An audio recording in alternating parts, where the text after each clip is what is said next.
master's guide. So this is the third day of the webinar, and we can, I hope you can all hear me. Yes, we can hear you clearly. All right. So yeah, we have a round number now. We can start now. I'm confident. So I'll start by inviting Linda to come and tell us all about OAD and why we should invite everyone to join us for all our sessions. Welcome, Linda. Thank you so much. Thank you for the warm introduction. And I would want to sincerely thank everyone for participating and for being here. So my name is Chiamaka Linda Ungwechidemma, and I happen to be the OAAD Global FinSec, and I'm also the General Coordinator of OMG OAAD. So OMG is the OAAD Masters Grooming Initiative. So in the OAAD, what we do is we doctor solution for Africa and the world. That's our main mission, okay? And our vision is to enhance the quality of life in Africa through research, technology, and innovation. While doing this, our main objective is to bring African intellectuals together, foster development while engaging relevant internal and external stakeholders. So one important thing to bear in mind is the fact that OAAD is a family, is a home, is a place to be, and we encourage you to invite your friends, tell your neighbor, tell your church member. In as much as you're a PhD student or you're a PhD holder, you are qualified and eligible once you're an African and you have the mindset of having a better Africa. You are eligible, you are qualified to be a OAAD member. So why do we have OMG, which is the Masters Grooming Initiative? So OMG is actually is an initiative of the OAAD, which is meant for the mentorship of people who are not yet eligible to join OAAD. So what we do is we try to train individuals who are either undergoing their master's studies or had already gained their master's degree towards preparing them to be competent individuals during the course of their PhD. So by what we do is that we guide them through their research and the rest of them. Very important is the fact that OMG is rich with 3 major research groups. 3 major, that is to say within these major groups, we have people of different kind of specialty. We have the OMG, which focuses on environmental, medical, and life science kind of the research. We have OMG, which focuses on computer science and engineering research. We have OMG with focus in management, education, and social science research.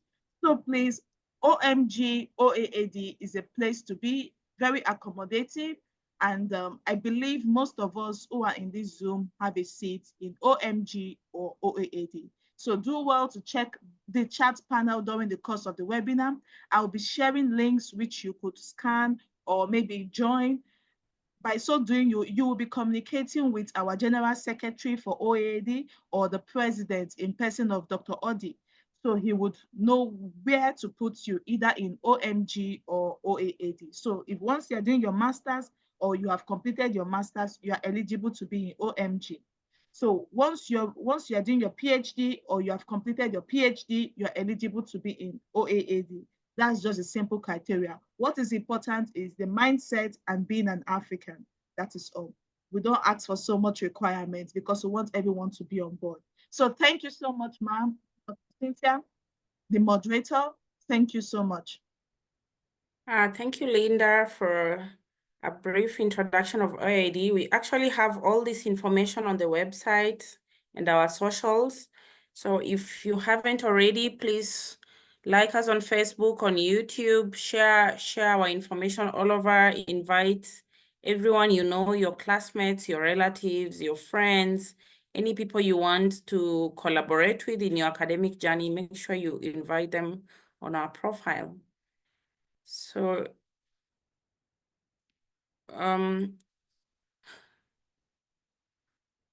Yeah, so today we'll start with this.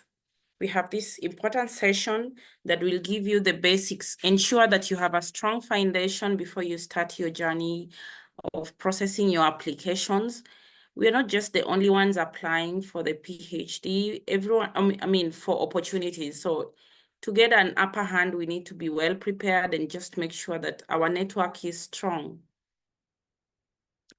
So without further ado, I'd like to invite Dr. Odi C. Elijah, the president of OAAD Global, to give us the opening remarks.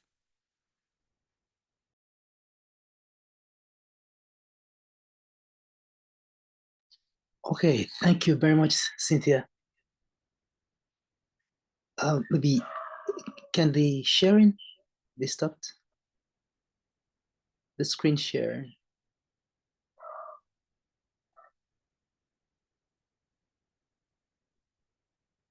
Great.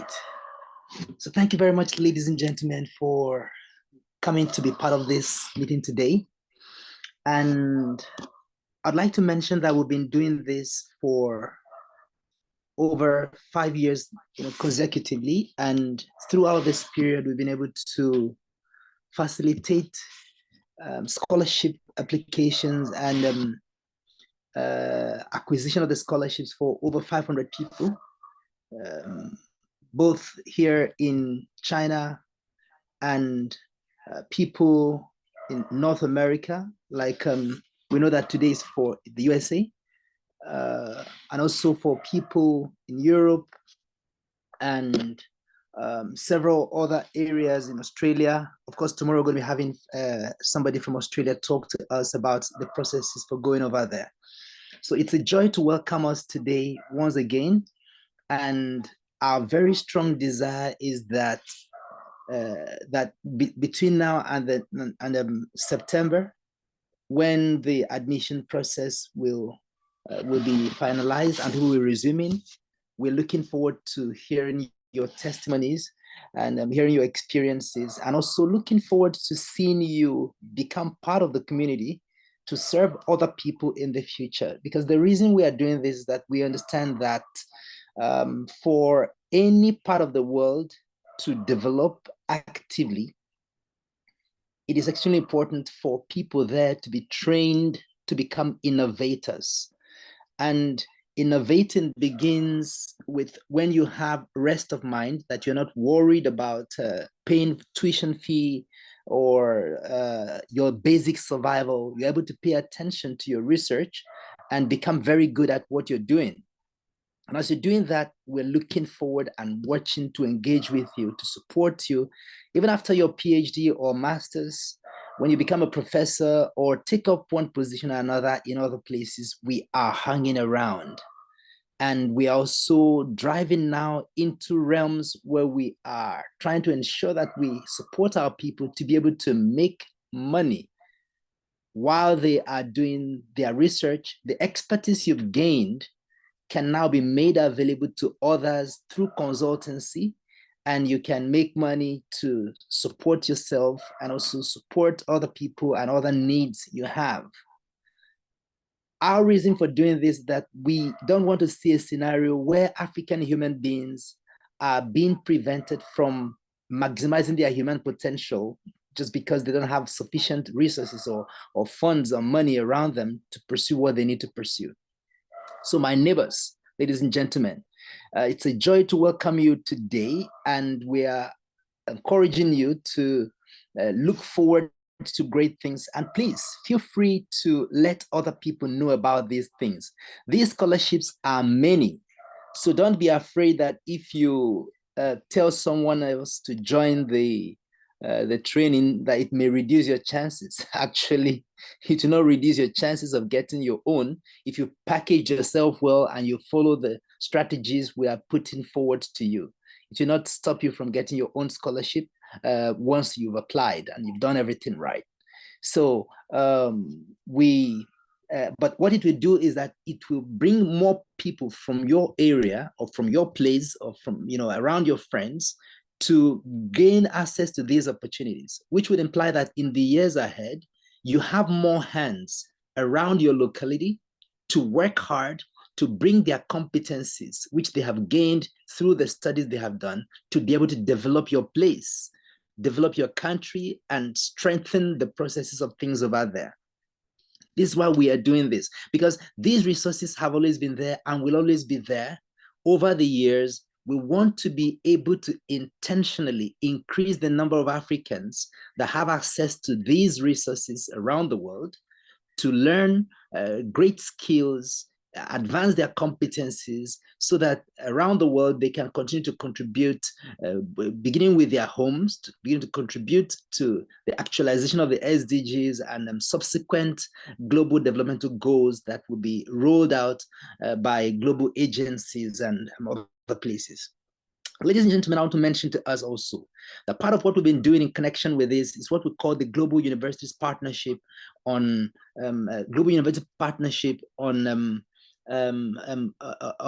academic research, through which we have facilitated the MOUs signed between over 12 African universities and universities here in China, in North America, and Australia, and different other angles. And we have also signed several MOUs with other entities under the United Nations, agencies like the ongoing United Nations Ocean Decade Program. And these things are to put strategies in place that allow us to bring closer to us the opportunities available to advance ourselves, while also allowing us to contribute to the progress that's happening in the world in support of humanity. The more we are able to fill gaps in the world, the more we are able to increase our standard of living, or our quality of living. And everything we hope that we can, through everything we hope we can reduce the number of people who will live out their full life in misery. They're able to assess better things in their lives, and we hope for the best for everyone.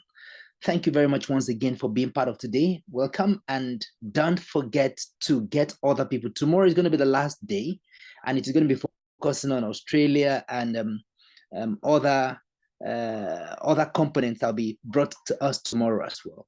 Please do well to bring other people, let them enjoy. Thank you very much. Looking forward to interacting with us more and more. All the best.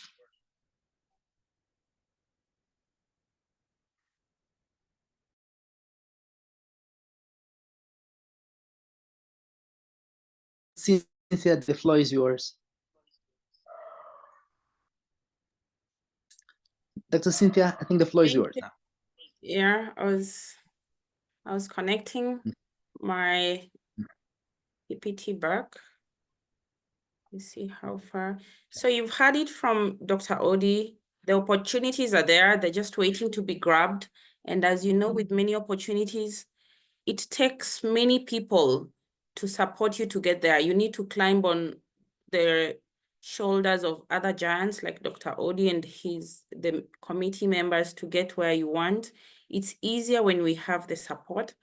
So once again, we are delighted to have you here for day 3 of the 4-day opportunity to learn and grow together and also build together.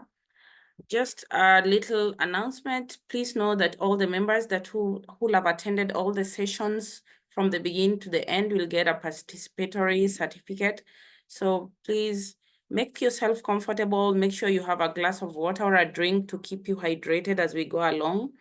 And if you have any questions or you have any input to add to whatever our distinguished members will be sharing today, put it in the message box, and I'll be sure to add it in my list and we can discuss it at the end.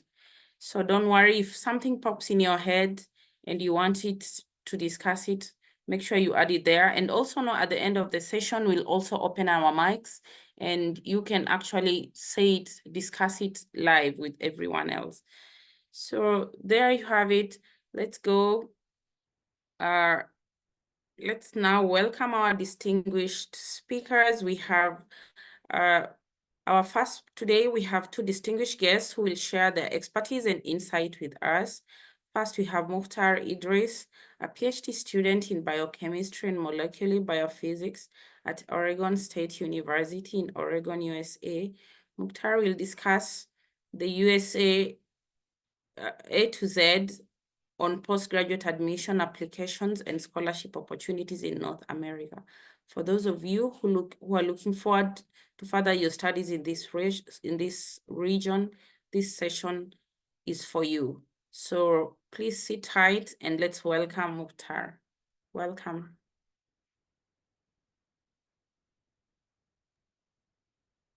Thank you very much, Dr. Cynthia. Can you hear me? Can you hear me? Yes, I can hear you. I can hear you. Okay. Did you want to share something? Yeah, I would like to share my screen.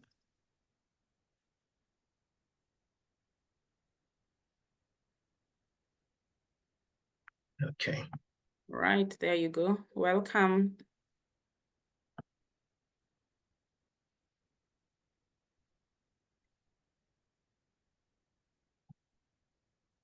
Yeah, thank you very much. I would like to start by showing my appreciation to OAAD for this kind of initiative.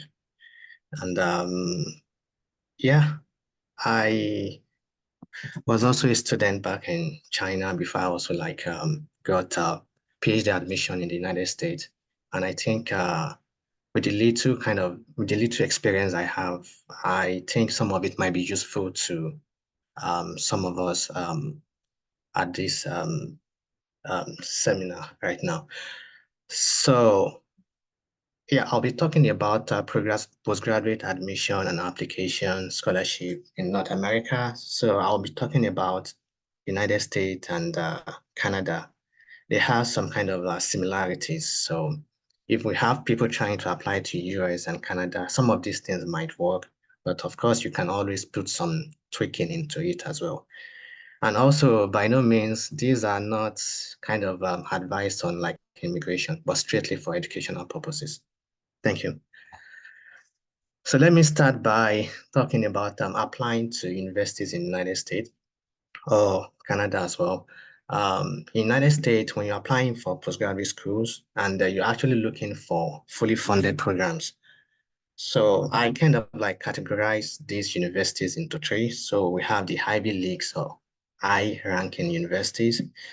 We have the government universities, and this can be the state universities, and we also have private universities. So when you're applying to graduate school and you wish your program will be funded, when you're applying to these Ivy Leagues or very high-ranking universities, your chances can be very limited because you have a lot of like top students applying to these schools. That doesn't mean that you can get into these schools. But if you're trying to like maximize and leverage on the limited resources, when we're talking about resources, your financial capacity. So you want to like make sure that when you're doing this application, you want to get good results.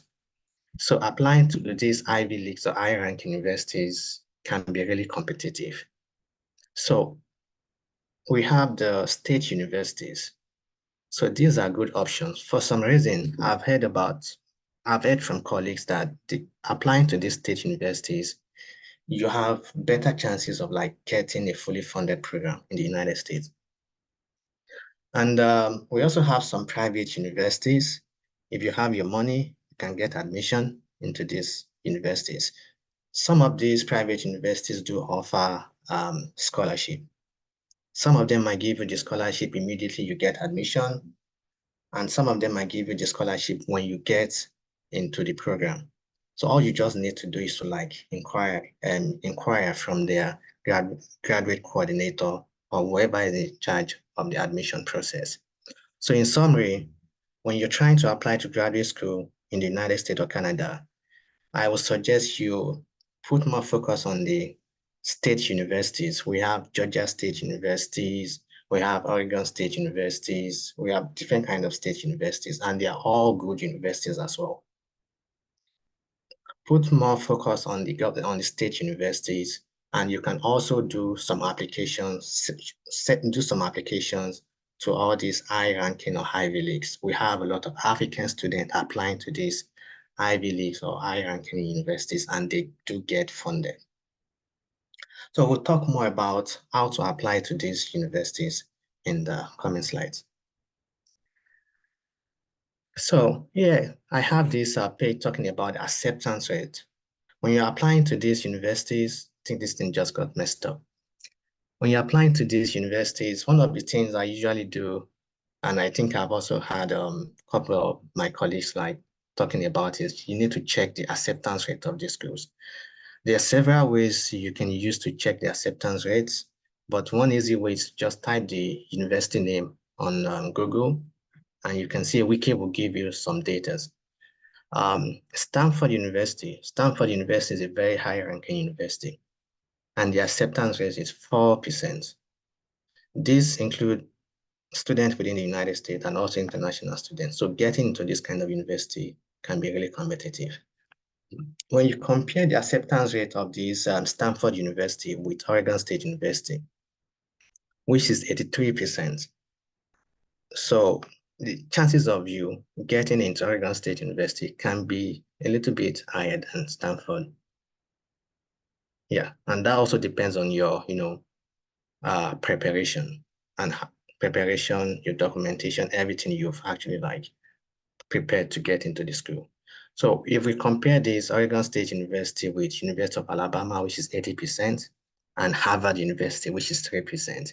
So with this, you probably know how to do your application. Which of these universities will be very good for you to apply to and put more, focus on. So moving on, applying to these universities, how do you apply? Okay, you'll be able to figure out which schools you want to apply to. How do you apply to these schools? So there are two ways you can apply to these schools. If you're not being funded by, maybe by government, you can apply through the graduate school or department, or you can apply through a professor. So when you're applying through the graduate school or department, all you need to do is to go through the department website, read through the admission process. They have the admission instruction. And when you're applying through these graduate school departments, most of the time, they don't require you to get a professor before you apply. You provide all your admission documents. Once you submit, you pay the application fee. Once you submit your application, the department will set up admission committee. This admission committee will review all your documents, and mind you, you're not the only one applying. It's just like in a pool. Let's say you're applying to University of Alabama, Department of Electronics, Electrical Engineering. There might be 50 students applying to this department. So the department will set up admission committee. This admission committee will review all your documents, and they will select maybe about 10 or 15, invite you for interview, and they might select maybe 7 to 8 based on the funding capacity of the department. So doing this, you need to be very prepared. Your CV, your statement of purpose, everything must be really, really good. So if you're not applying through the graduate school or department, you can apply through a professor. That means you need to get a professor, also for a professor. Once you get a professor, the professor will facilitate your admission. All you just need to do is, once you get your admission letter and you've gone for your US interview, you will go straight to this professor's department. So let's talk about funding and scholarship programs. So when you're applying to graduate school in the US and in Canada as well, most of the graduate programs in the US, especially PhD program, are fully funded. And there are some instances, maybe you're applying for a master's degree. Master's degree can be partially funded. And I've heard of some cases whereby some PhD are partially funded as well.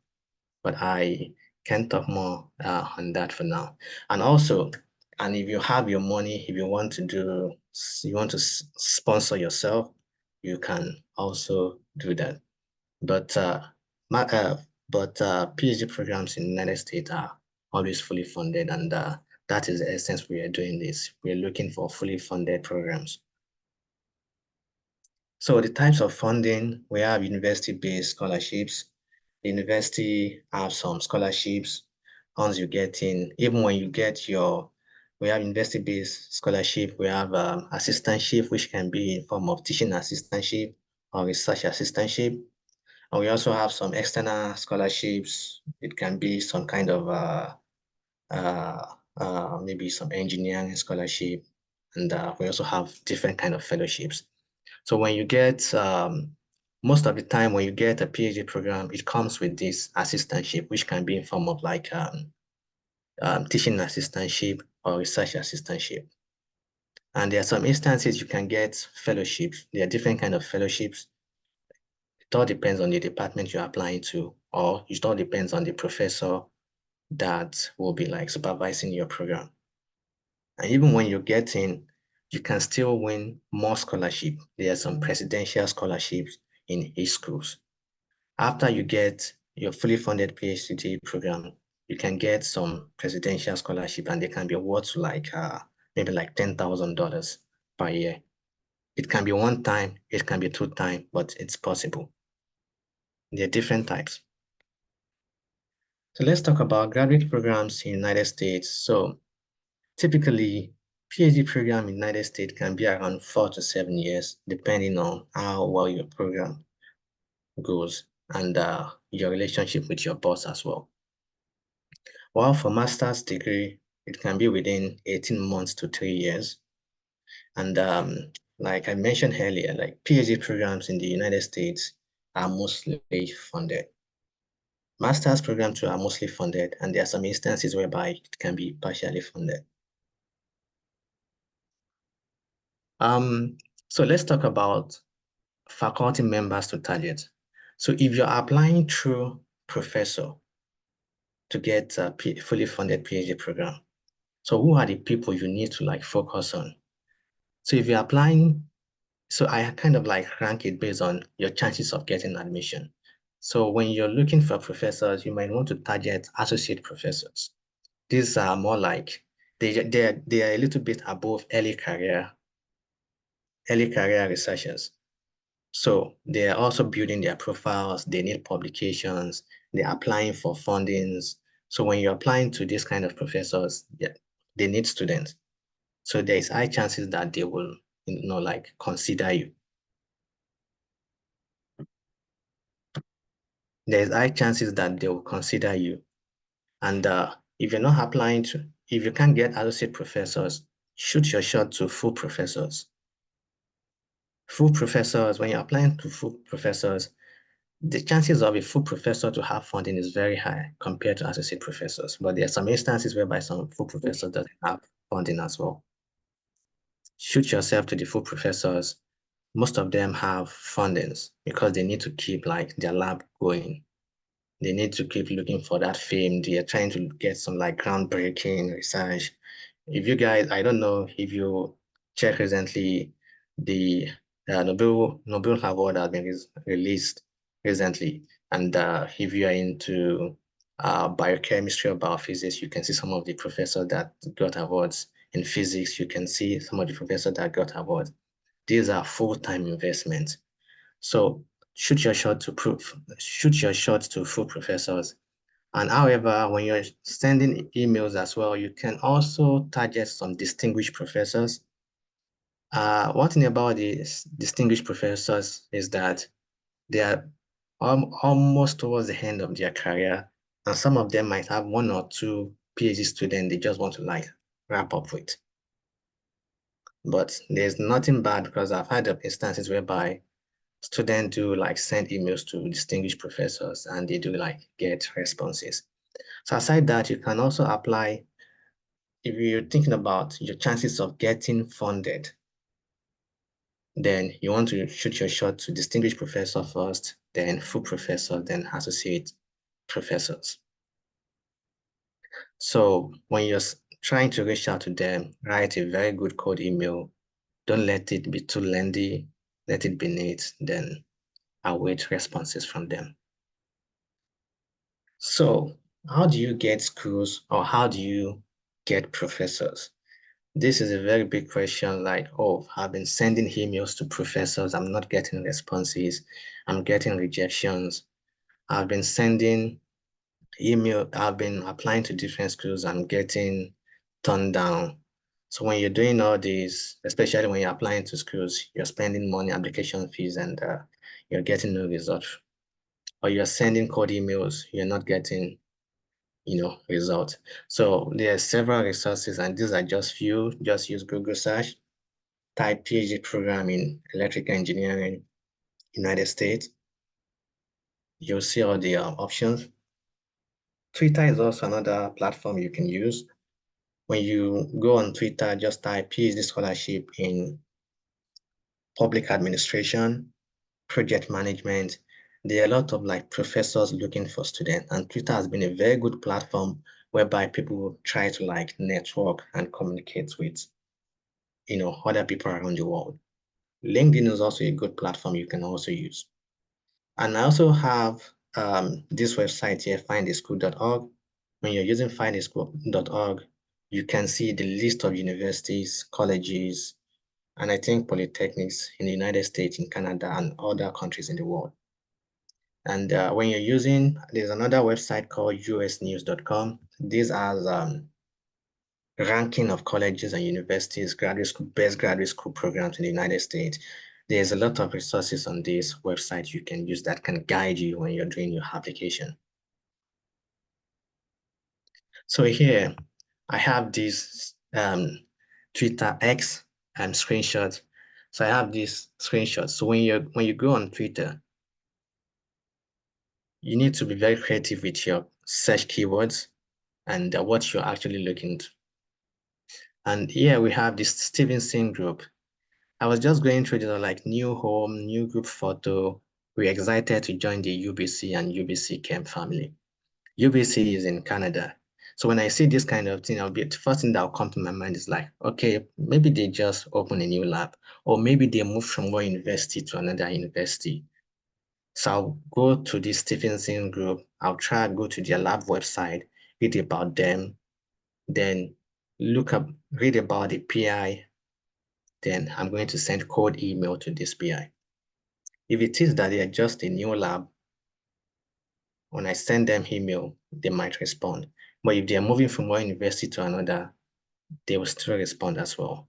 So these are some of the key things you need to be looking for when you're looking for professors on Twitter or X. And here, this is Guevara Darwin. And here, he categorically state that he's recruiting graduate students. So for me, before I can apply to this professor, I will go check his lab website, read about his research, write him a cold email. I'm going to tell him why I'm interested in his research. If I don't understand what he's doing, I'm going to ask him a question that can actually attract him, okay, I think this person has read about what we are doing in the lab, and they might grant you interview or want to talk to you. So these are ways you can use to get professors. So these are not just for chemistry or for pathophysiology. You can get other programs, public admin, business management through this method as well. So what are the things you need? So main things will be good grade, definitely. Good grade will put you in a better position. You being a first class, top tier student put you in a better position. And if you don't have first class, if you're second class, or even if you are in kind of third class, you might be lucky because they will consider other things as well. And you need your official transcript or student transcript, and you need to evaluate it. You need good recommendation letters, academic CV, and statement of purpose. So I will talk more about some of these in the coming slide. However, some schools do require GRE and GMAT scores. So when you have this, it can also put you in a better position. IELTS and TOEFL. Well, the IELTS and TOEFL for some African countries, African countries that speak English, some schools do waive this IELTS and TOEFL for them. Or if you actually studied, maybe during your master's or bachelor's program, you were taught in English, you can always send email to the school you're applying to that, oh, my master's degree or my bachelor's degree was taught in English. So I would like you to waive this English proficiency exam for me. So they will waive it for you. So if you also have academic publication, that also puts you in a better position of getting like fully funded. And yeah, of course, application fees. Application fees is very important for some departments or for some schools. This is one of the ways they get money to do their processing. And I will talk more about this in the coming slide. So when you're applying, you just want to make sure that you have most of these documents ready. So that means that when you're applying to this graduate program, you need to start as early as possible. So let's talk about transcript evaluation. So the essence of you evaluating your transcript will be for you to be able to convert your grade. Let's say you're from South Africa, you're from Kenya, Ghana, Nigeria. They need to convert your CGPA to their own standard. So one thing about this evaluation is that sometimes it can actually like improve your CGPA. And not all school requires you to do your transcript evaluations. And some schools will tell you they need transcript evaluation before they can proceed with your evaluation. So how can you evaluate your transcript? So we have different bodies like WES, International Education Evaluations. They help with evaluating transcript. And some schools will just tell you to like, you can even use the free evaluators. And we have WES also have a free evaluator and Scholaro, so you can use Scholaro for free evaluation.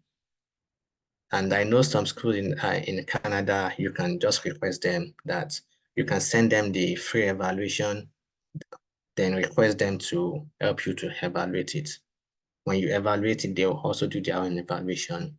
If you fall into their grade, okay, some schools will tell you if you have 3.5 out of 4, will give you fully funded program, or if you have 3.2 out of 4, will give you 3.2 out of 4 CGPA, will give you fully funded program, or will give you partially funded program. So this evaluation puts you in a better position and can sometimes improve your CGPA.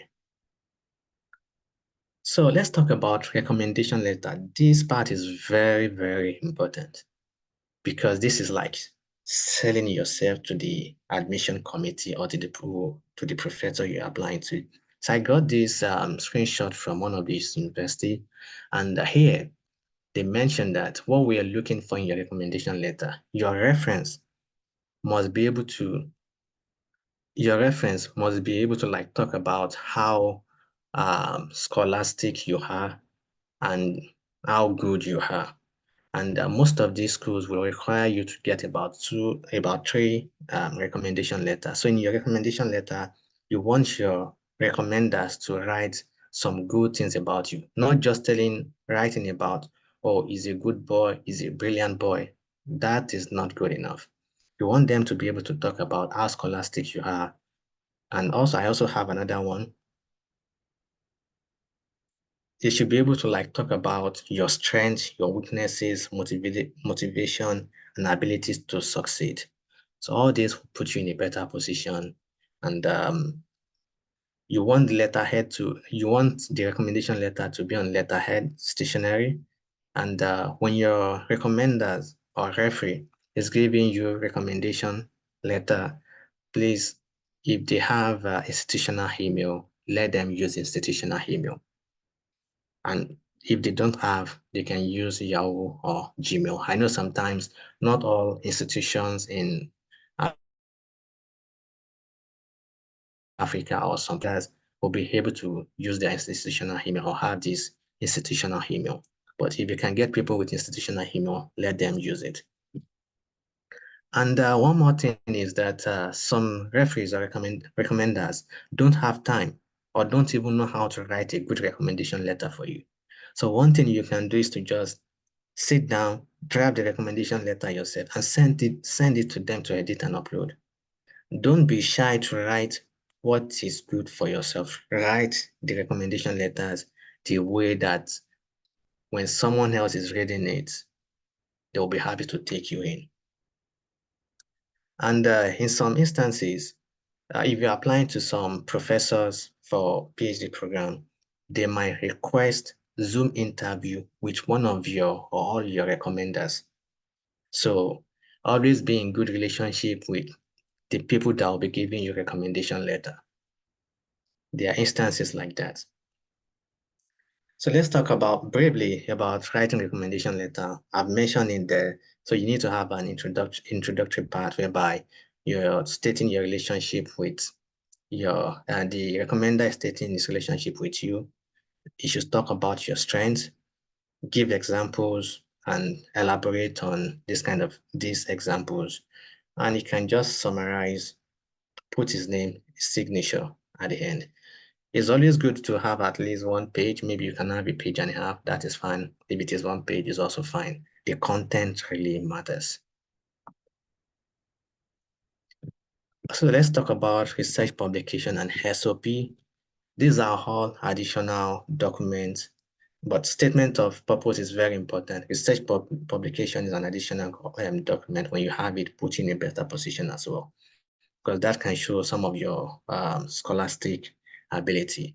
And I think OAD has been encouraging things like this as well. So having research publication,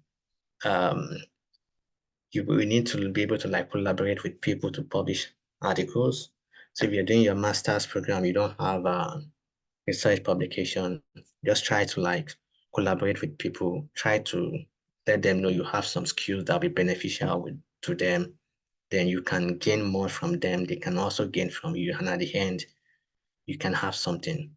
You can also write review articles. You can publish your undergraduate research project. But when you're doing this, try to have the consent of your supervisor if possible. When you have this, you can include it in your SOP and CV. Sometimes when they read through your SOP, the attention they put on your SOP might not be the same for CV, or it might be the other way. So you can include this in your SOP and CV. Let's talk about applying application and period and deadlines in the US. In the United States, most commonly for fall admission, maybe around November to December, but there are some instances whereby some schools can start around October. And that's for the early deadlines. So we also have the regular deadlines as well, which should be January till March. So if you're looking for a fully funded program, you want to apply during the fall admission. And if you're applying in spring admission, you can also get fully funded programs. So just shoot your shot, and you can actually like get like fully funded programs. So you can check through July to October, and there are some programs that the admission is always like on the roll. There's flexibility to time you can apply, and they'll keep like taking in students. And make sure you check the university website for the actual deadlines, because it can actually like varies. So while in Canada, just a little bit different, their own early deadline can be around December to January, and a regular deadline February to March. For winter, some schools maybe around June to September, and for spring, maybe October to January. Some schools do have rolling admission as well. So application deadlines and period in United States and Canada are kind of like similar, not a lot different. And yeah, so we've been talking about application, applying, how to apply, how to do this. So there are instances whereby you want to apply to like 10 schools or 5 schools, So when you're doing all these applications, you might be requested to pay application fees. Application fees can range from maybe $50, some can be $80, $100, $150. Let's say you have 10 schools you want to apply to, just because you want to like increase your chances of getting a fully funded program.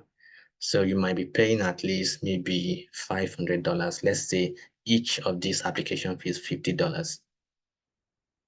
And $500 is a lot of money. And it won't be nice when you apply to these 10 schools and you still get rejection. So to prevent that, you can always look for application fee waiver. So when you're applying to a school, when you read through their admission instruction, you can look for the graduate coordinator of that program, send them email, telling them, asking if they can waive the application fee for you. Another thing you can also do is to go on Twitter, X, just type free application waiver, PhD scholarship program. You can also put maybe engineering. So you see a lot of people like talking about application fee waiver. So look for these schools that are giving free application. So apply to these schools. In fact, you can get as much as 10 schools from Twitter, X. So once you get these schools, then look if they have what you're looking for, the program you're looking for, then apply. So that will save you money. You need to leverage on the resources, financial resources that you have.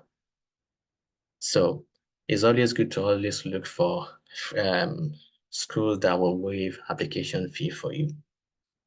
And if you can't, when you're applying to a school and they didn't state it categorically, send email to the graduate coordinator or whoever is in charge of the admission process. They can waive it. And similarly for the IELTS, you can also do the same to request for waiver. I don't know if I'm already running out of time, but I think I'm almost done. So you've done all that, you've done all that, you've done your interview, you're now in the PhD program. One of the things that we should try to focus on is to like doing research and that has practical applications.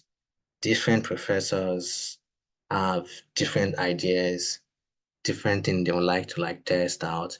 And you as a student coming into their lab, you should be able to like add input to whatever they have.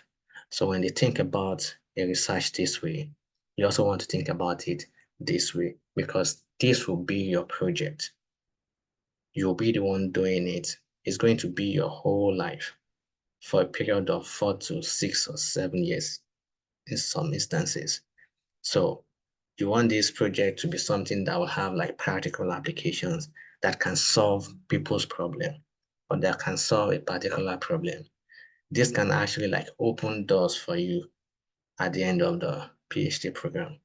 I'm also a PhD student, so I'm also in that part. So while doing your program, it's always good to learn new things, interact with people, network with people, learn new things, and adopt emerging technologies. In almost all fields now, people are using artificial intelligence and machine learning. You have to like get involved. This can help you a lot nowadays. Like I said, we also need to like collaborate and partner with people.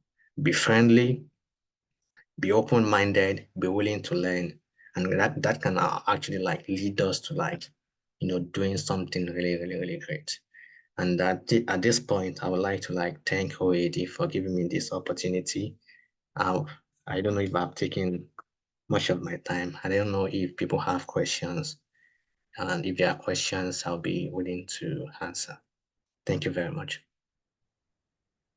Oh, thank you so much, Idris, for the great presentation. I've learned a lot from this session, and I want to share my PPT, if that's okay with you. Sure.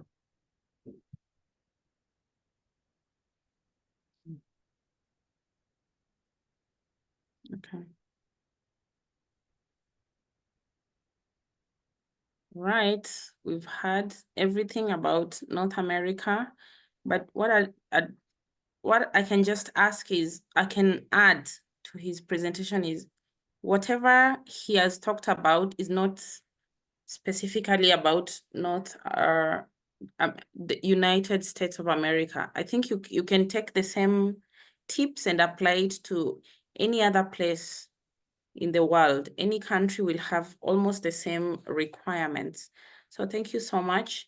What really piqued my interest is when you mentioned that the president can actually give you $10,000, and I already started budgeting. So this has given me motivation to start applying again. So there you have it. We'll move to our second distinguished guest. So our second guest is Nabila, who is a PhD student of logistics engineering and management at Chang'an University in China. He's also the CLO of Shemo Mali Education and Logistics and Supply Chain Specialist. So I feel like if you're passionate about academia, this will be your guy. And also if you're passionate about being an entrepreneur later, I think he can give you like hands-on strategies on how you can move your products from China to any part of the world. So welcome, Nabila, and we look forward to your presentation and how we can all prepare for scholarship interviews, and you'll be sharing tips on how to write a strong academic CV. So welcome, the floor is yours. Okay. Okay, thank you so much, Dr. Linda, and also Cynthia. Thank you all. Thank you, OAD as well. And also my brother, Idris, who just talked about something relevant that can help all of us. And I think I might say many things, but he talked about so many details that maybe I will just finish my own topic easily. So I'm glad again like to be here, and I'm Nabila, and I'm glad also I appreciate the picture and Dr. Natimba also. So here today we are going to talk about, if we finish like let's say USA, then let's come to China then and see how things go there. Again, I'm going also like to have like a sharing. Let me share. Have a PPT today. Okay. Okay, come again. Yeah. Okay. Okay. Like my sister Cynthia just said, in academic, I'm also like a PhD fellow, a PhD candidate like you.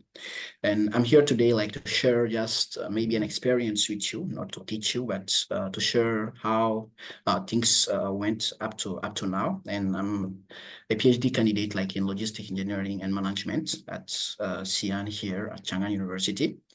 Beside that, in terms of business, then I'm honored and blessed to be running also like a company, which is about logistics and transport. Also, I'm involved in consultancy and helping students to reach out to China like I did before I came to here. And then a principal like in education for especially kids, where I am chief learning executive. So today we are going to speak about how we can get like a scholarship, especially in China, which let's say get used to. So we are going first like to have like some specific questions to start with. The first question that I'm going to say is as a candidate or as an applicant, there are some questions that you should ask yourself before you apply for any scholarship, whether China or any other country. What I request or I recommend is like especially what you yourself you have. Which degree do you have, which knowledge do you have, and exactly what are your capabilities, because I'm sure from that then you can decide or know what you are looking for. And then the second question is what do I want? For instance, I have like a master degree, and I'm passionate about logistics, and maybe I've done my master degree like in logistics as well. But maybe now I want to also see a different look about logistics, or even do a complete career shift.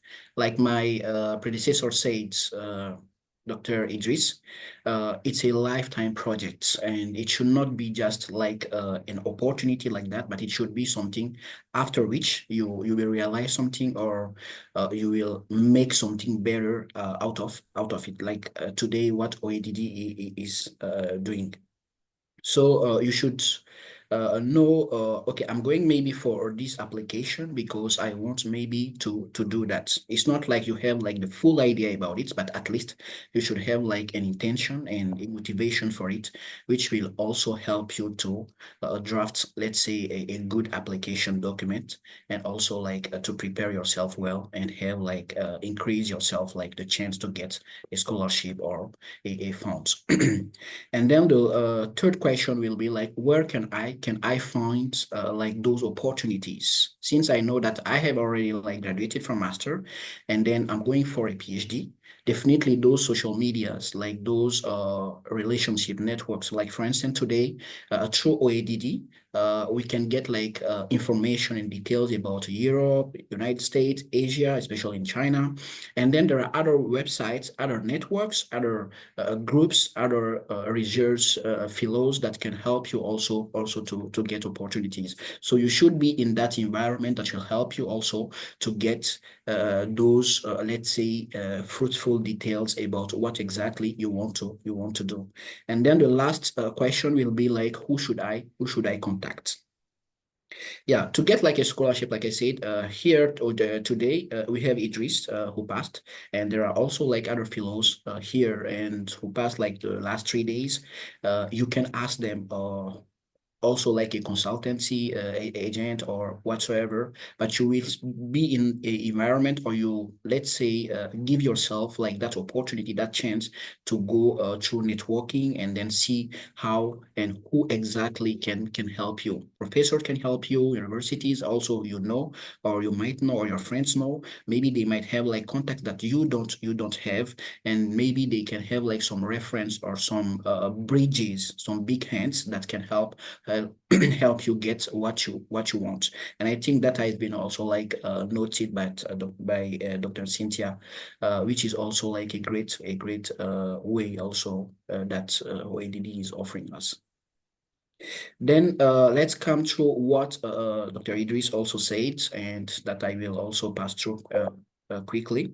The general requirements for all over like all over the world, and especially about a scholarship, what they ask for in general is scholarship usually are, let's say, based on philanthropies, and from the experience that I've get, it is about especially also what donors or those people want exactly. So sometimes you can be, for instance, in China here, we have like several types of scholarships, and they are like bilateral, and sometimes they are only specific to one major because maybe the donor want to develop that major, or has like a passion for it, or want to see something different. So especially it will be like the requirements sometimes are designed by the donors. They are like when NGOs also get that fund. Sometimes it is like based on nationality, like the Belt and Road, they have like specific countries who are like included, but some countries also are not included. And then after that, also there are industries. Maybe there are now, for instance, there are a lot of funds for those AI technology and other field like environment. So if you are like in those lines, you might have like a great chance also like to have like much more opportunities that are open for you. And then there are also ages, like your age gap and stuff also is considered sometimes. That will also help get much more opportunities, or maybe return you for getting or applying for those opportunities. Besides that, we have like those academic achievements. Like I said, sometimes they will also require like a certain category of diploma, like maybe bachelor, or it will be just limited to those who are applying for PhDs or masters. And sometimes also they require also like to have like a certain grades, a certain result, or a good transcripts, which will also help you like to get those scholarships. Now there are also like target programs and also languages.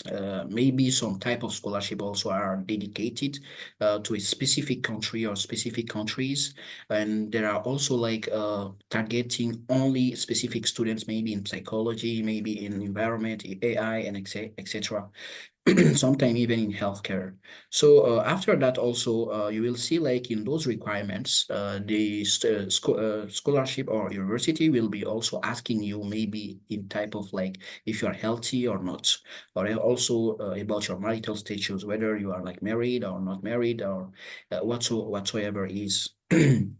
Beside that, for the last, is about like your social ranking. Maybe some of the founding also like target like those, let's say, your financial capabilities, and because that will help also maybe the university to tie up like some links with the country and your social status. Maybe you are like a let's say you have like those fruitful, or you have like those big hands like in your country, or you are high ranked, maybe you are working in the government and etc., like Mofcom here in China, or you have like a certain degree of professionalism, maybe you are a CEO, because there are some universities that offer also only like scholarship to those who have maybe like a company or a business that they are running, and they have like an experience of 2 years. And then after all of that, there is also that financial status. And from here, I will just talk about what Dr. Yildiz was talking about, like self-funded scholarship, schools or universities.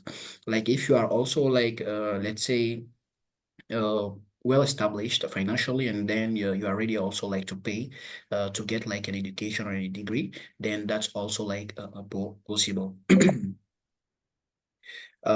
Okay, there are like a lot of type of degree and programs as well, especially in China here.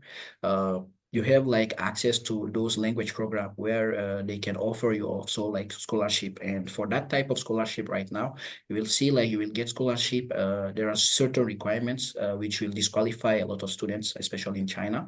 They might require you maybe to become like a Chinese language promoter or a teacher later, and those programs will be offering you maybe through your country or in China during your stay here. And it can be like from 6 months sometimes to 12 months. And then later on, you have access to those exchange program or internship program as well, which some universities might also like share with you. And if you miss match with their criteria, which also like can be like within 6 to 12 months. Beside that, we have like the common program, so which are like the first one being like the undergraduate program, which is like currently, let's say, difficult to get in terms of scholarship, fully funded.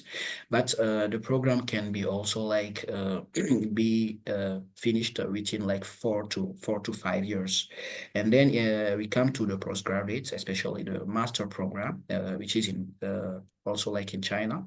The length can be also the 3 or 2 to 5 to 4 years. And after that, we have also like those PhD program, which can be also like from four, sometimes 3, to let's say when you are ready like to finish it. Then how about like the scholarship types? The scholarship types are like the bilateral scholarship, which we call in China here, the CSC or MOFCOM. And then we have like those project scholarship, which is kind of like a Belt and Road to target a specific project for the future. And then there are some companies also like that can offer you like a scholarship, which you can find also like in the platform of CSC. Then we have like those research projects scholarship, where you can also get some scholarship but you need to look for them. And some universities also have like specific program or specific project, then they will require like some people to come to apply. And then there are those local, governmental, and even like universities scholarship, which we call here regional scholarship. Okay, then there are some documents also like for application, especially in China here, which are like the passport scan copy. There are ID photos according to school requirements. Then you should have those kind of ID photos. And then the highest academic degree or transcribed, notarized. If you want to apply maybe for instance for master, then you definitely should have like a bachelor degree and then a transcript that can go with it. And besides that, we have like those language certificates, which are really important for Chinese university, most of them, and that can highly increase your chance to get like a scholarship, including like the Chinese HSK as a minimum. And then those English TOEFL, in case you are especially coming from those French speaking or not like a native English or English speaking country. So definitely those ones are required. But in case you don't have those ones, like mentioned by Dr. Idris, you can also have like a certificate of language if you have like some classes in English, like in your previous degree program.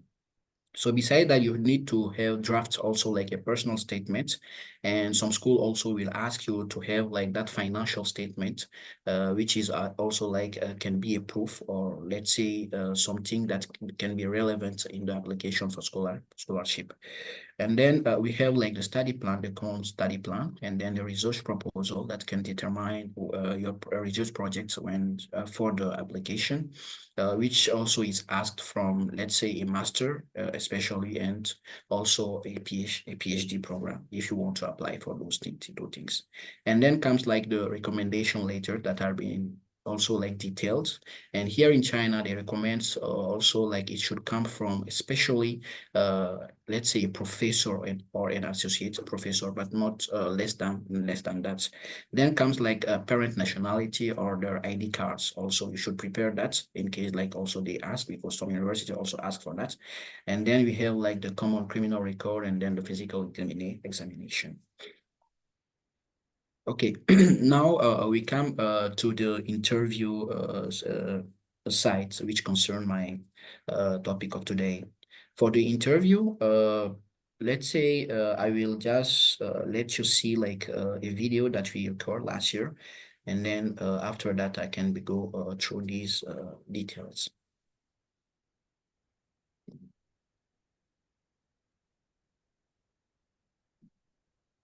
Hey there, my name is Abdullah. I'm 24 years old.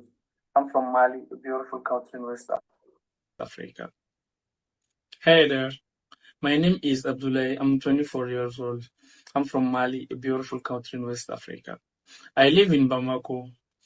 In Mali, we're French speakers, but I also speak English because I've been learning English in Dubai at UKCBC. I have a bachelor degree in business administration for transportation and logistics option.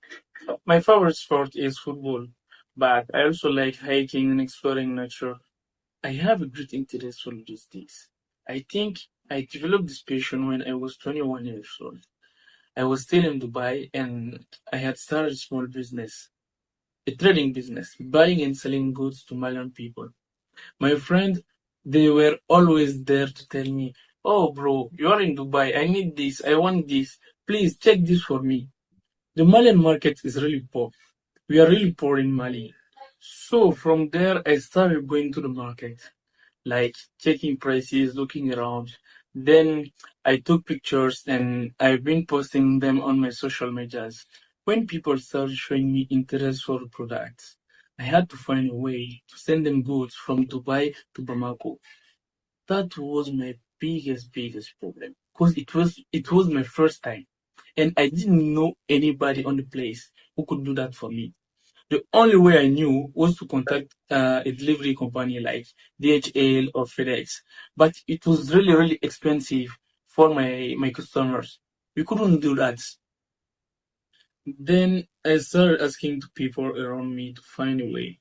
So I met a guy who could do that for me, and we found a good price. and we started the business. It was really good, really good. Like, it was fast. We have been able to send goods to people from Dubai to Bamako in something like 72 hours. When I came back in Mali, I went to the airport to visit the custom services area. In Mali, we call it the freight area. I wanted to see how they manage goods when they arrive in the country. I was really excited about what I saw that day. And from that day, I decided that I will finish my studies and come back and work there. That was my first idea. It was only what I want, my life goal. Finally, when I got my bachelor's degree, I've been learning English for 1 year. Because as you know today, learning English is no longer a luxury. It's an obligation if you want to succeed in the world of work. I'm applying in your university for a master's degree. Because today, China is the best place to practice logistics. Because China is number one on every market. Chinese products are everywhere in the world. Everywhere. It's the best place for me to learn and practice logistics. I hope to receive a favorable response from you. Thank you for listening. Okay. Okay. So this was let's say a video recorded like last year for let's say a 20 years old guy, and then the school was asking for let's say a proof because he's coming from a French-speaking countries, and then he doesn't have like let's say that TOEFL language certificate. So through this video, then I will try to explain like those different points, key points that I mentioned here. So before the interview, because in the interview, most of the time it's not, let's say, about maybe tell us how to build a company for universities, or tell us, let's say, build a complete like projects. And even if you are coming like for study, give us like something relevant that you can do and that you are sure it will work for your life. It's not about all those questions or all those big things that we are thinking about. It's not a big deal actually. Most of the time, universities, they come and then they have like simple and very easy questions, but that are tricky as well at the same time. So before the interview, what you should do, because this guy here, we have prepared him like for, let's say, 2 weeks, and then to tell him what to say, what to not say. And then this is like what comes out like later. And we were not looking for, let's say, the best English ever. And we were not also looking for, let's say, a best structure of interview. We are looking for, let's say, English proficiency of him. And then through the story, we can know, and let's say the people who are interviewing him or the school will assess, let's say, the language proficiency, especially if he can adapt or adjust himself, like, and learning in English. And the second thing we are also looking from him is like, that he has have like an experience in the field, and that did he know also about the field he's talking about. So relating this story will also let school know that, okay, this guy at least has something at basics, and he knows maybe how this practically or technically is working. And the story itself also like tell us like how much interest he has given to the thing, and why what motivates him also like to come to China when he talks about China as like a business country. So before the interview, what I will suggest is like to prepare all documents like you should submit, whether relevant or not. Just let's say you should prepare all the documents, because sometimes university might not even put in the requirements required documents, but later on to just cross-check, or maybe to pick you from a lot of candidates, they need like maybe additional like documents. So any documents that you know and that can be generally like applied for, you should like gather them, and then be ready to approve or provide them when time comes. So after that, you should get to know the university itself, its ranking, its history, achievement, and even the city the university is located. Because most of the Chinese universities, when they are in the city, maybe the city has story, and then they can relate the story. And for instance, there are some specific university like Wuhan University of Technology. It's related to the Ministry of Education, and besides that, also they are good in transportation, and they have also been part of like a lot of innovation in terms of transportation, especially in China here. And Wuhan City also maybe in terms of logistics and transport, or Chongqing are also like best in those areas. So knowing those things and let's say putting them in your interview or just mentioning them will also give high value to what you are seeing and credit to what you are also like looking for. Besides that, you have like also to view or previews let's say your previous experiences. For the guy who just speak in Dutch interview, actually he didn't have any experience. He never like got job before. He just finished like undergrad and then he wants to apply for master. So we should find like a way to impress like the let's say the interviewer. And the only way for that to impress them or to let them know that we have tried our best and we really want this thing to work. And maybe we didn't have like that chance or luck maybe to have like 5 years of experience or 10 years, but maybe we can change things and maybe we don't need that actually. So we have prepared him like and asked him like what exactly you have done if you don't, because definitely you have something different. And then he was talking about that trading and in that business that he was doing by himself here and there, selling and buying. So we took that and then we transform it like an experience and then put in the CV and also try to highlight that one in the interview, which might also give credit and replace or let the interviewer to forget about what he doesn't have, which is like let's say an experience or a work experience. And then besides that, there are also the last point is about to arrange and structure in detail what you have to share in general. Don't just come maybe not prepared and then come starting maybe from, let's say, education and then ending with your work experience, because there are many information that maybe the university doesn't need exactly. They just maybe need your, it's university, it's not like a work. So you should make like that difference. So every time being at home before the interview and prepare and have someone in front of you who can guide you, who can also like at the end let you know what exactly the return from your interview, which should not also like last for, let's say, 3 or 5 minutes, more than 5 minutes. You should just come maybe prepared first and then also structure what you are going to say from name, education, religious background, what you are going to apply for. Then comes that's what you should do as preparation for an interview, and that's what also the work behind it to get like, let's say, a chance to get an interview. Because after all these things also you may fail, but it will not be because you are not qualified for it. It may be just because of other judgments and misjudgment as well, because you have your rules and also university also have sometimes some criterias which are not completely, or they are different from what they require for exactly, or what they wrote, because sometimes they actually have their candidates already, or sometimes also they already made their mind about what they want. So it doesn't matter whether you're good or not. Sometimes it might happen.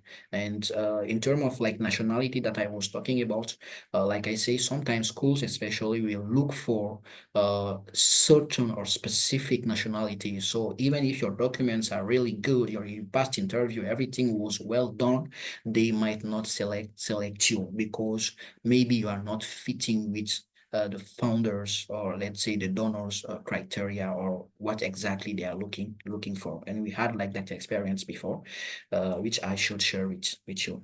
So the related question, like I say, it's not like building like, let's say, an airplane or stuff. They are just simple question, which starts sometimes with self-introduction, which should not last for, let's say, more than 1 minute.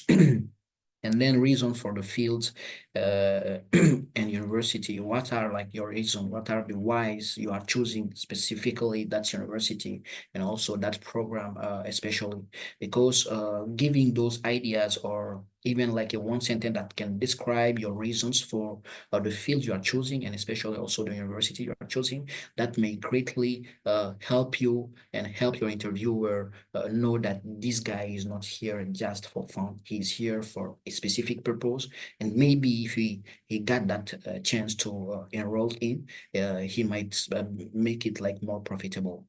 So after that, there is also a question like, what's your plan after graduation? So like I said, those are like tricky games or tricky, let's say, questions who sometimes just need like simple replies or answers. So what what is the plan after graduation? Most of the time they ask you for that, and which should be let's say related at least to what you are looking for, what you are going to study. So giving them like also a detailed plan, or even like, let's say, a general plan about what you are going to do, even whether it is fully formed or not, at least have a concrete idea about it, and an idea that is of course like feasible. Yeah, so you should prepare for that question as well. And then later on, they might ask you about your study plan. Okay, during your study, what are you going to do? Maybe you are going only like to focus on your study, preparing thesis, learning about softwares, also planning to finish only to focus only like on studies, or maybe be on the other side like most of us do, uh, studying and also trying to make life better for ourselves. So after that, they might also like focusing on the research proposal that you have submitted. Here, I will just remind you that all the document that you have submitted, it's better for you to have like a fully and complete knowledge, or let's say you know exactly what you wrote, and you know where you should be familiar actually to each of the document that you've shared with them, and each of the information that you have shared with them, because it is there they will know if they should trust you or not. Because the interview actually just is a formality. Actually, it is just to help you get into it.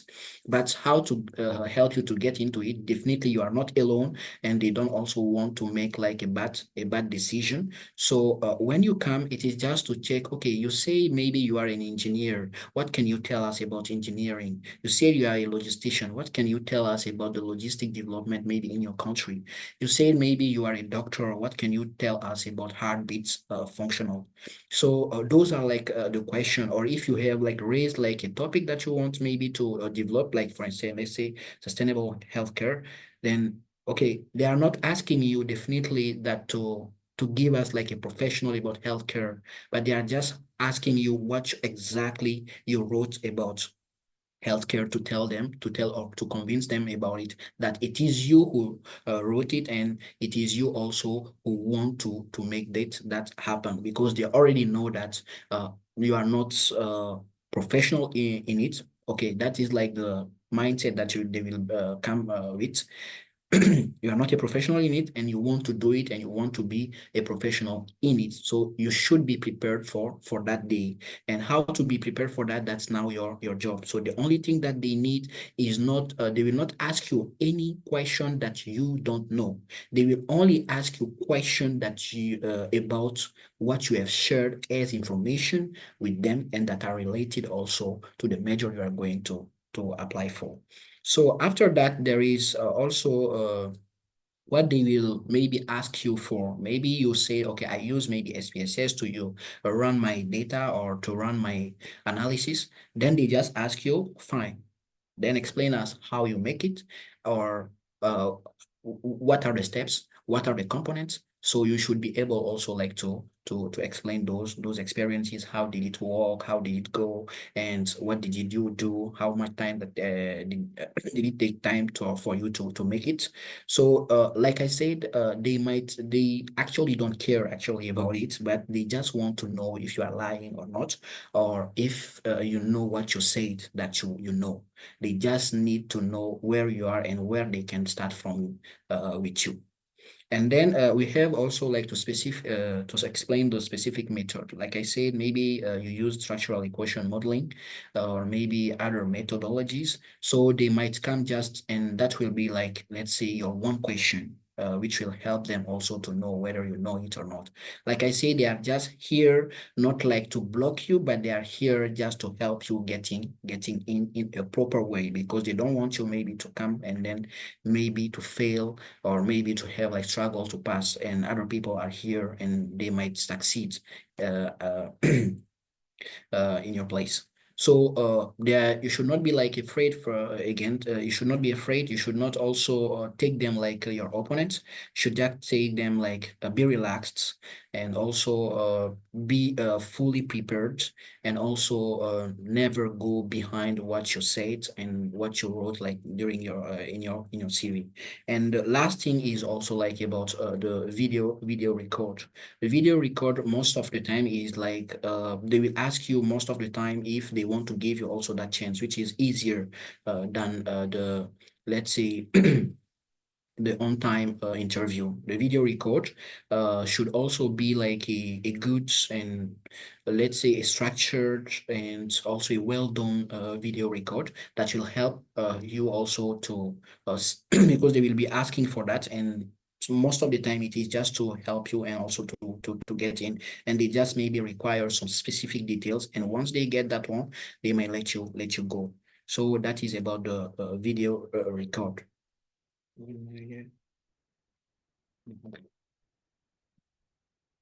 Okay, now these are let's say the academic CV, the academic review resume that you might need to draft, which is different from a work CV to send for application for those universities. The first thing to do is like to drop your details about yourself, which is about your name, your phone number to reach out, and the email. And the email, definitely, if it is institutional, that might work well. But if you don't have that one, also your personal email like Gmail, Yahoo also might work.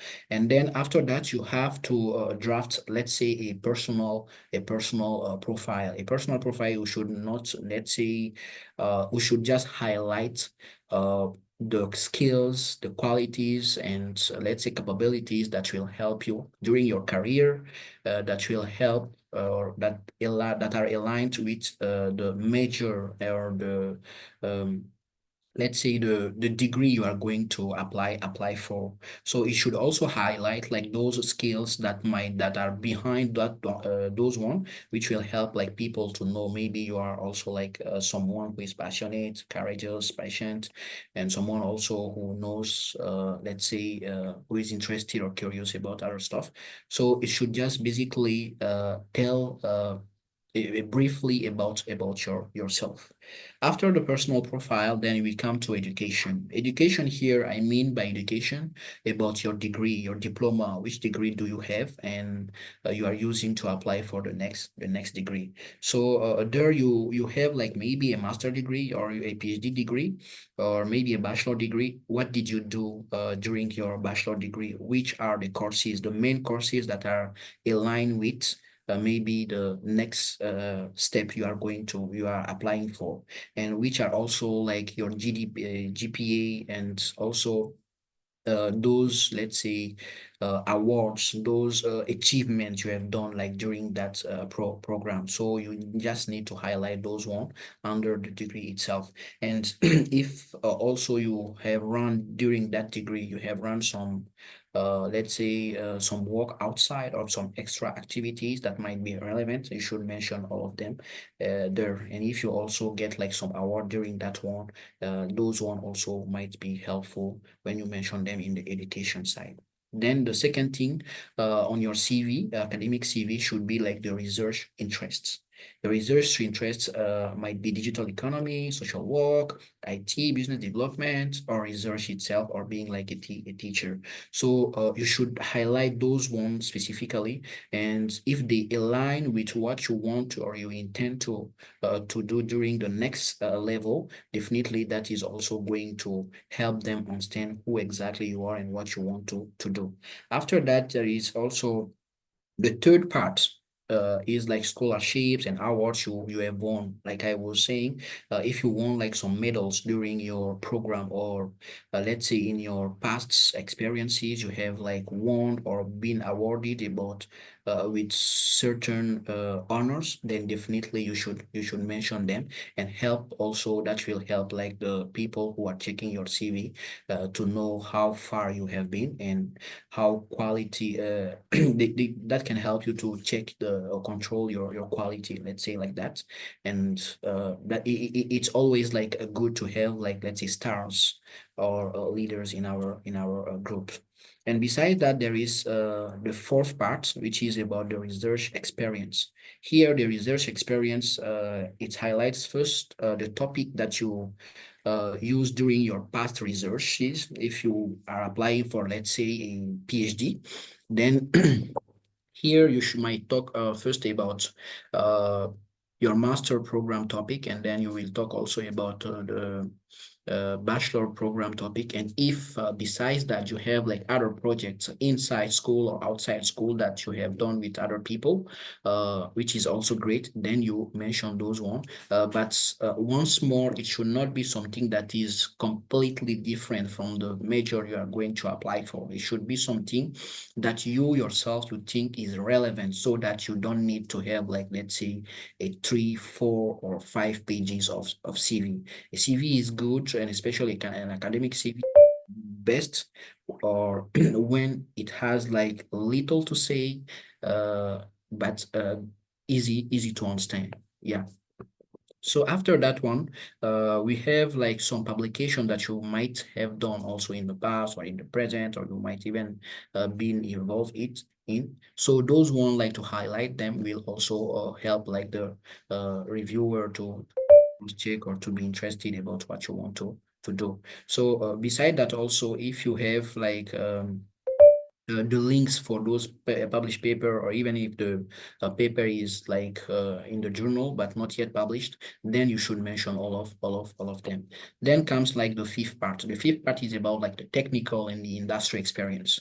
What I call, like, for instance, technical and industry experience, because we are in the world now, and you will see like a lot of companies after your graduation, they will ask you for experience and stuff. And so what will help you maybe during your program to run it well, you should be prepared, like I said, you should be prepared for after graduation since now. And I think having like a scholarship will help you to build, let's say, a life during your program, either it is master or PhD. So having only like maybe that scholarship coming to you, let's say even every month, and you don't have that financial burden, that might help you maybe to develop maybe a project or something that you can work on. It can be either like in China, especially for those students. We do like those selling and transport or import, export, etc., or even other stuff that can help you also to have like that experience that you can mention maybe later, the criteria. So those technical and industrial experience might be maybe learning new softwares, maybe also master those let's say company skills like marketing, logistics, and driving license also is good, or also like having like a strong skills in running like a research, and or maybe have like those qualities of solving issues. So basically here, what we are talking about technical industry experience is not only about research. It is about also like if you have like experience in company work, if you have worked for let's say most famous companies like Huawei or Facebook or etc., it is really good to mention them, because those names can help you also to get what you want. And then we have like a 6, which is like about the social work and membership. Some university have some scholarships. They might also require you to maybe you have like also donated, or you have impacted in terms of social work, or you have participated in some association that help people to grow, like OADD here today. So being like a member of, like, let's say, a high ranked professional association that is here to help people might be also like relevant for university, because that is to let them know that actually you have not only been doing something for you, but you have been able also to let's say transform those skills, and transform also let's say your energy and time into community work to help maybe homeless, and also to be also a diligent member of some social work, research work whatsoever. And then if you have also like, let's say, those membership cards, for instance, like those Rotary Club, if some of you knows, or even if you are a member of, let's say, committee or any other giant association, international association, then it is also good to mention them. If you are applying for a logistics field, which I know, then it is better maybe if you highlight that you are part of like an international association logistics.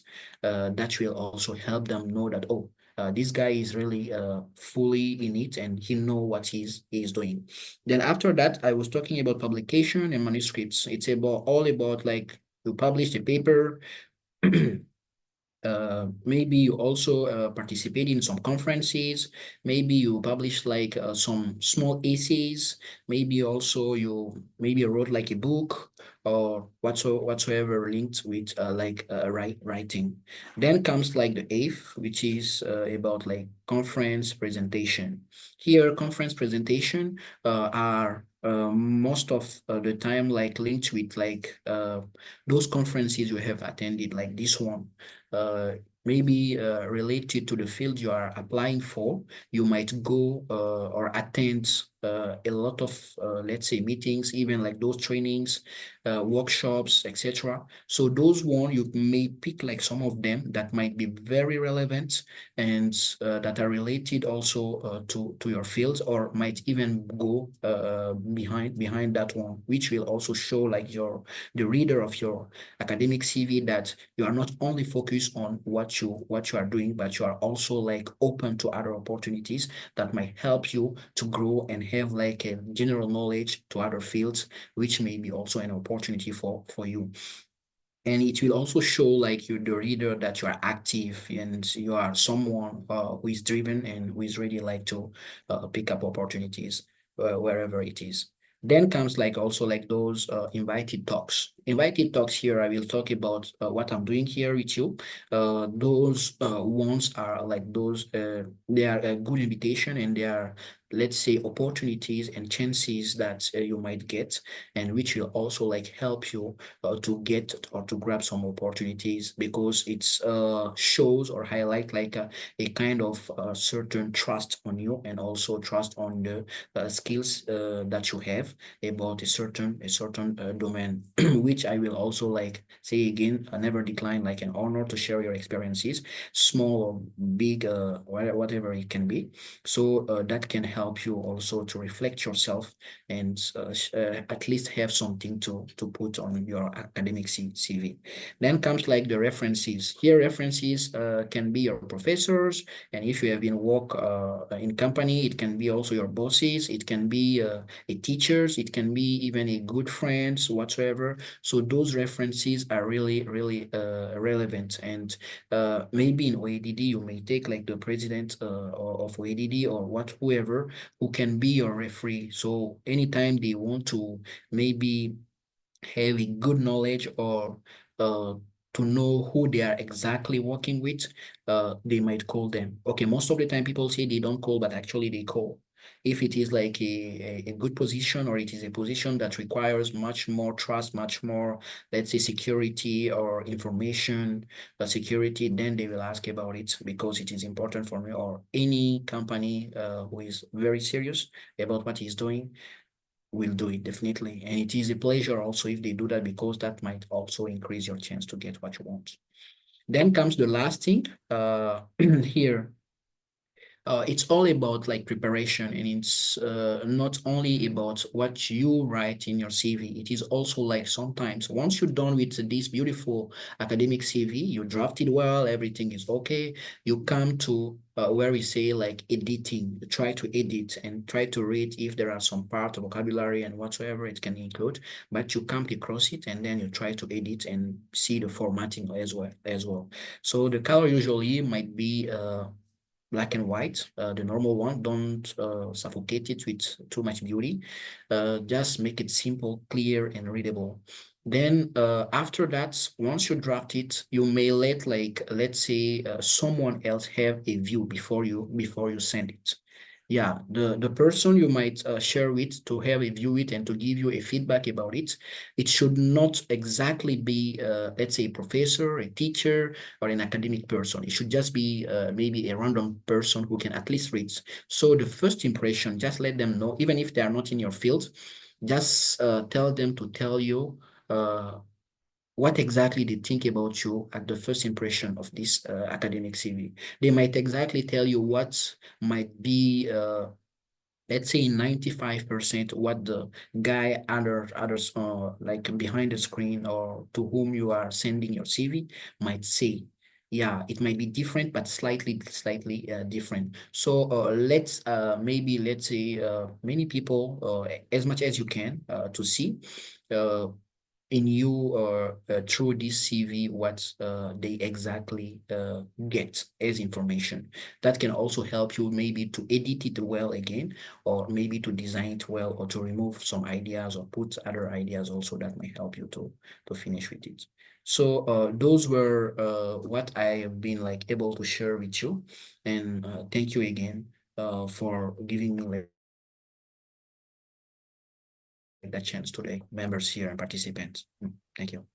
Cynthia. Oh, thank you, Nabila. I really loved your presentation because it's so simple and practical, and anyone, even if no one has applied before, it's easy to follow and they can easily contact you. For all those who've been asking about contacts, I think the numbers are here, and I'll request the team maybe to share the WeChats or contact of all the presenters in their WeChat group so that anyone who wants to contact you, they can contact you. So thank you very much. Welcome. And I'll disconnect you. So like you've heard, it's what we are looking, what you must be thinking about now is timing. What I've learned from all these sessions is how, learn how to know when things are happening. If you're planning to apply for the autumn semester, then start early, start your preparation early, because it seems easier, because I feel like this Nabila and Idris have been doing it for a while, so it's easy for them. They already have everything together. But if this is your first time, I feel like you need to really sit down and have a 1-year plan, 2-year plan. And I think also thinking about like, what is my plan after graduation is really helpful. And I feel if I had this kind of support when I was applying for my postgraduate, for my master's and PhD, maybe things would have moved way faster for me. So thank you so much. And I'm sure, like me, all of you have learned so many things that you didn't even know. And if you knew, you've received new insights. And we've been having questions. This is the Q&A section.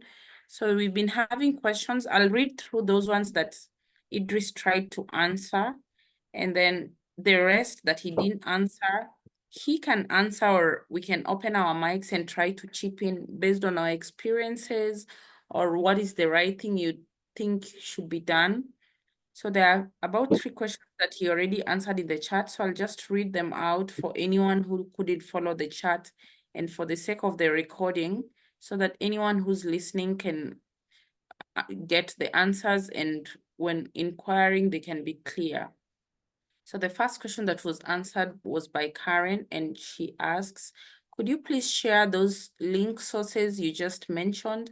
So Idris shared the 2 links, www.findaschool.com and then www.usnews.com. He shared the 2 links in the chat. And then there is another question from Rebecca. Please, sir, if I do not have a publication, does that mean I can't apply? Idris answered that publications are just additional documents. It does not stop you from applying.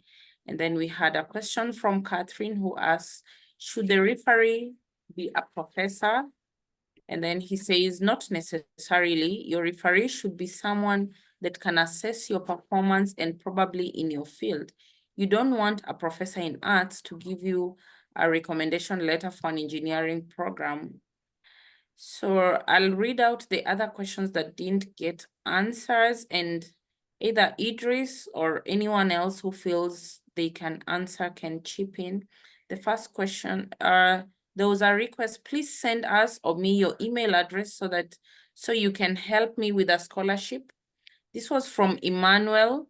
So I'd ask Linda or anyone from OAD to connect them to the different groups that can assist them in their application process.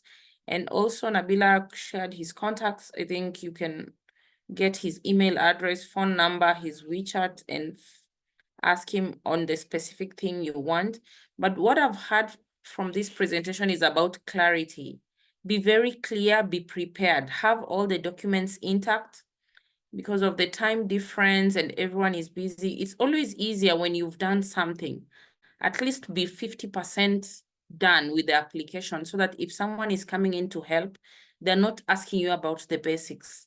Have the basics in order, have your passport, have your health medical report, have your police report, so that when you're contacting someone, they're not telling you the basics that you can easily get online. They're actually just pushing you maybe to contact a professor or follow up on the feedback or something of the sort. And then we have another question from Rebecca. Please, sir, is there a site where we can collaborate with people? So, Idris, if your mic is on, you can respond to that, or anyone from OAD, anyone who's collaborated before, you can share. Is there a site where people can find collaborators, like in your area of research? How can we help Rebecca with this?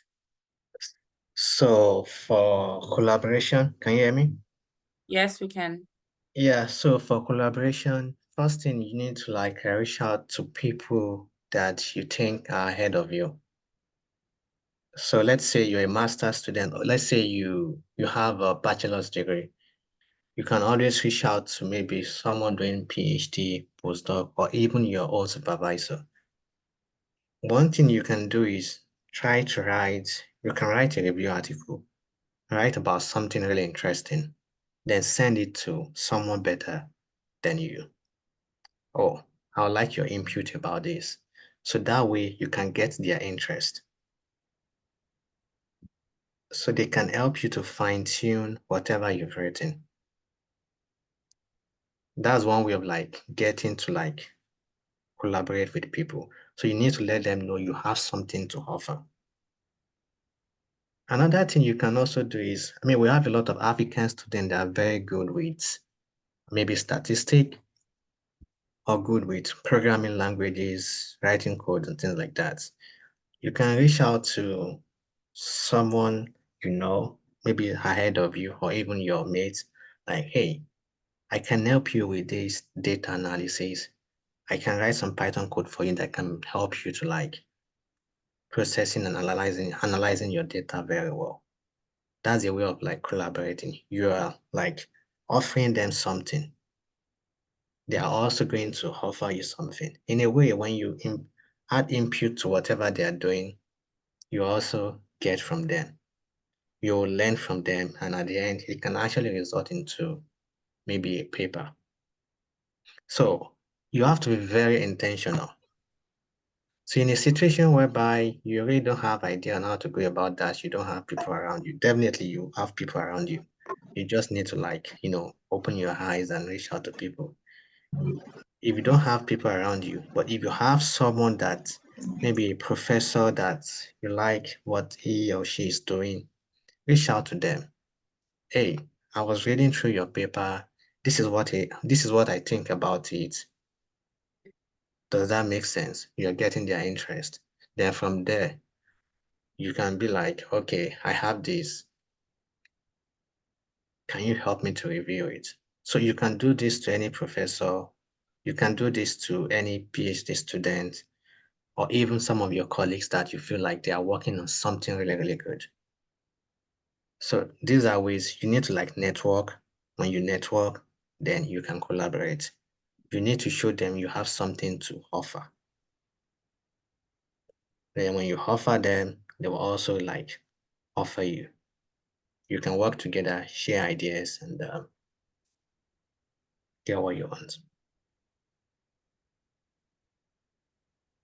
Okay, thank you so much, Idris. I think what he's basically saying is collaborating is not the main problem. Many people are out there willing and able and ready to collaborate with you, but it's up to you to reach out and keep on reminding them on what you want and be clear on what you want to collaborate with. Be clear on what you're bringing to the table. If you're good in data collection, if you're good in writing, if you're good in analyzing data, if you're good in submission, then mention that so that whoever is coming to collaborate with you knows that, okay, this is a win-win situation. And then we have another question from Paraiso who's asking, does collaboration influence the acceptance of paper? I don't think so. What influence acceptance of paper will probably be like the quality of the work you've done, the impact, the significance of the work you've done. And that is left for the editorial board and the reviewers of the journal you're submitting your paper to decide on whether they will accept your paper or not. Yeah, so like, I mean, when you have a project in mind and you feel like for you to proceed on this project, you need someone's, let's say you're working on drug discovery. Let's say you're in science, you're working on drug discovery. You do some computational predictions. When you do some computational predictions, you might need to do some experiments to validate that this prediction work well. So if you don't have that expertise, that means you need to like reach out to people with that expertise. So you need to collaborate and they can help you to do that. So when you get it done, all you just have to do is like submit to the journal, and it's left to the editorial and the reviewers to let you know if your work is significant or will have impact in that field, and they'll be able to let you know if they'll accept it or not. So I'm not sure if there is strong correlation between collaboration and paper acceptance from journals like that. All right, we need Thank you. Linda. I want to I add, see your hand. yes, thank you. I just want to add a bit to what Mr. Idris had already said. When it comes to paper publication, I think collaboration actually is more of an advantage. It's not necessarily why your paper will be declined or accepted, but it gives an advantage to your paper because the editor tends to know that, okay, this is a multifaceted kind of paper, a multidisciplinary kind of paper. You know, when it comes to collaboration, the word collaboration is actively encouraged in the academic domain. So if a paper comes out from collaboration, people like the first thing that comes to mind is novelty.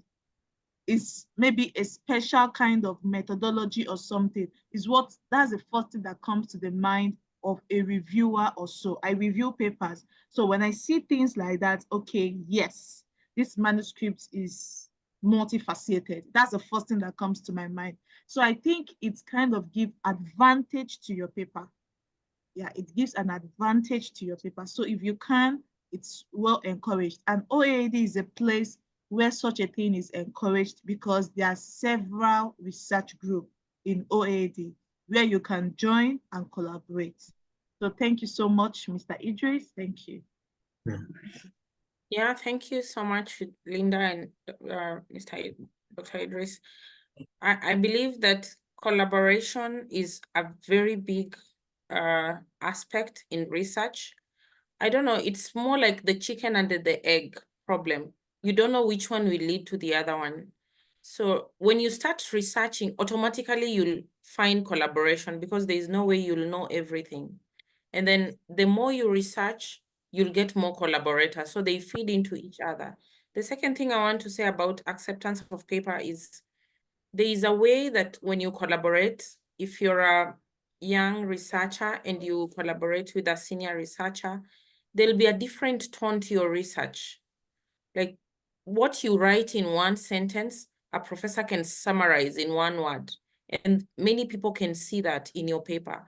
So it will basically improve the quality of your research, and it will be more likely create a bigger impact, because publication is only a small aspect of research. It's about the impact you're creating. How many people will cite your paper? How many people will call you for conferences from this one paper?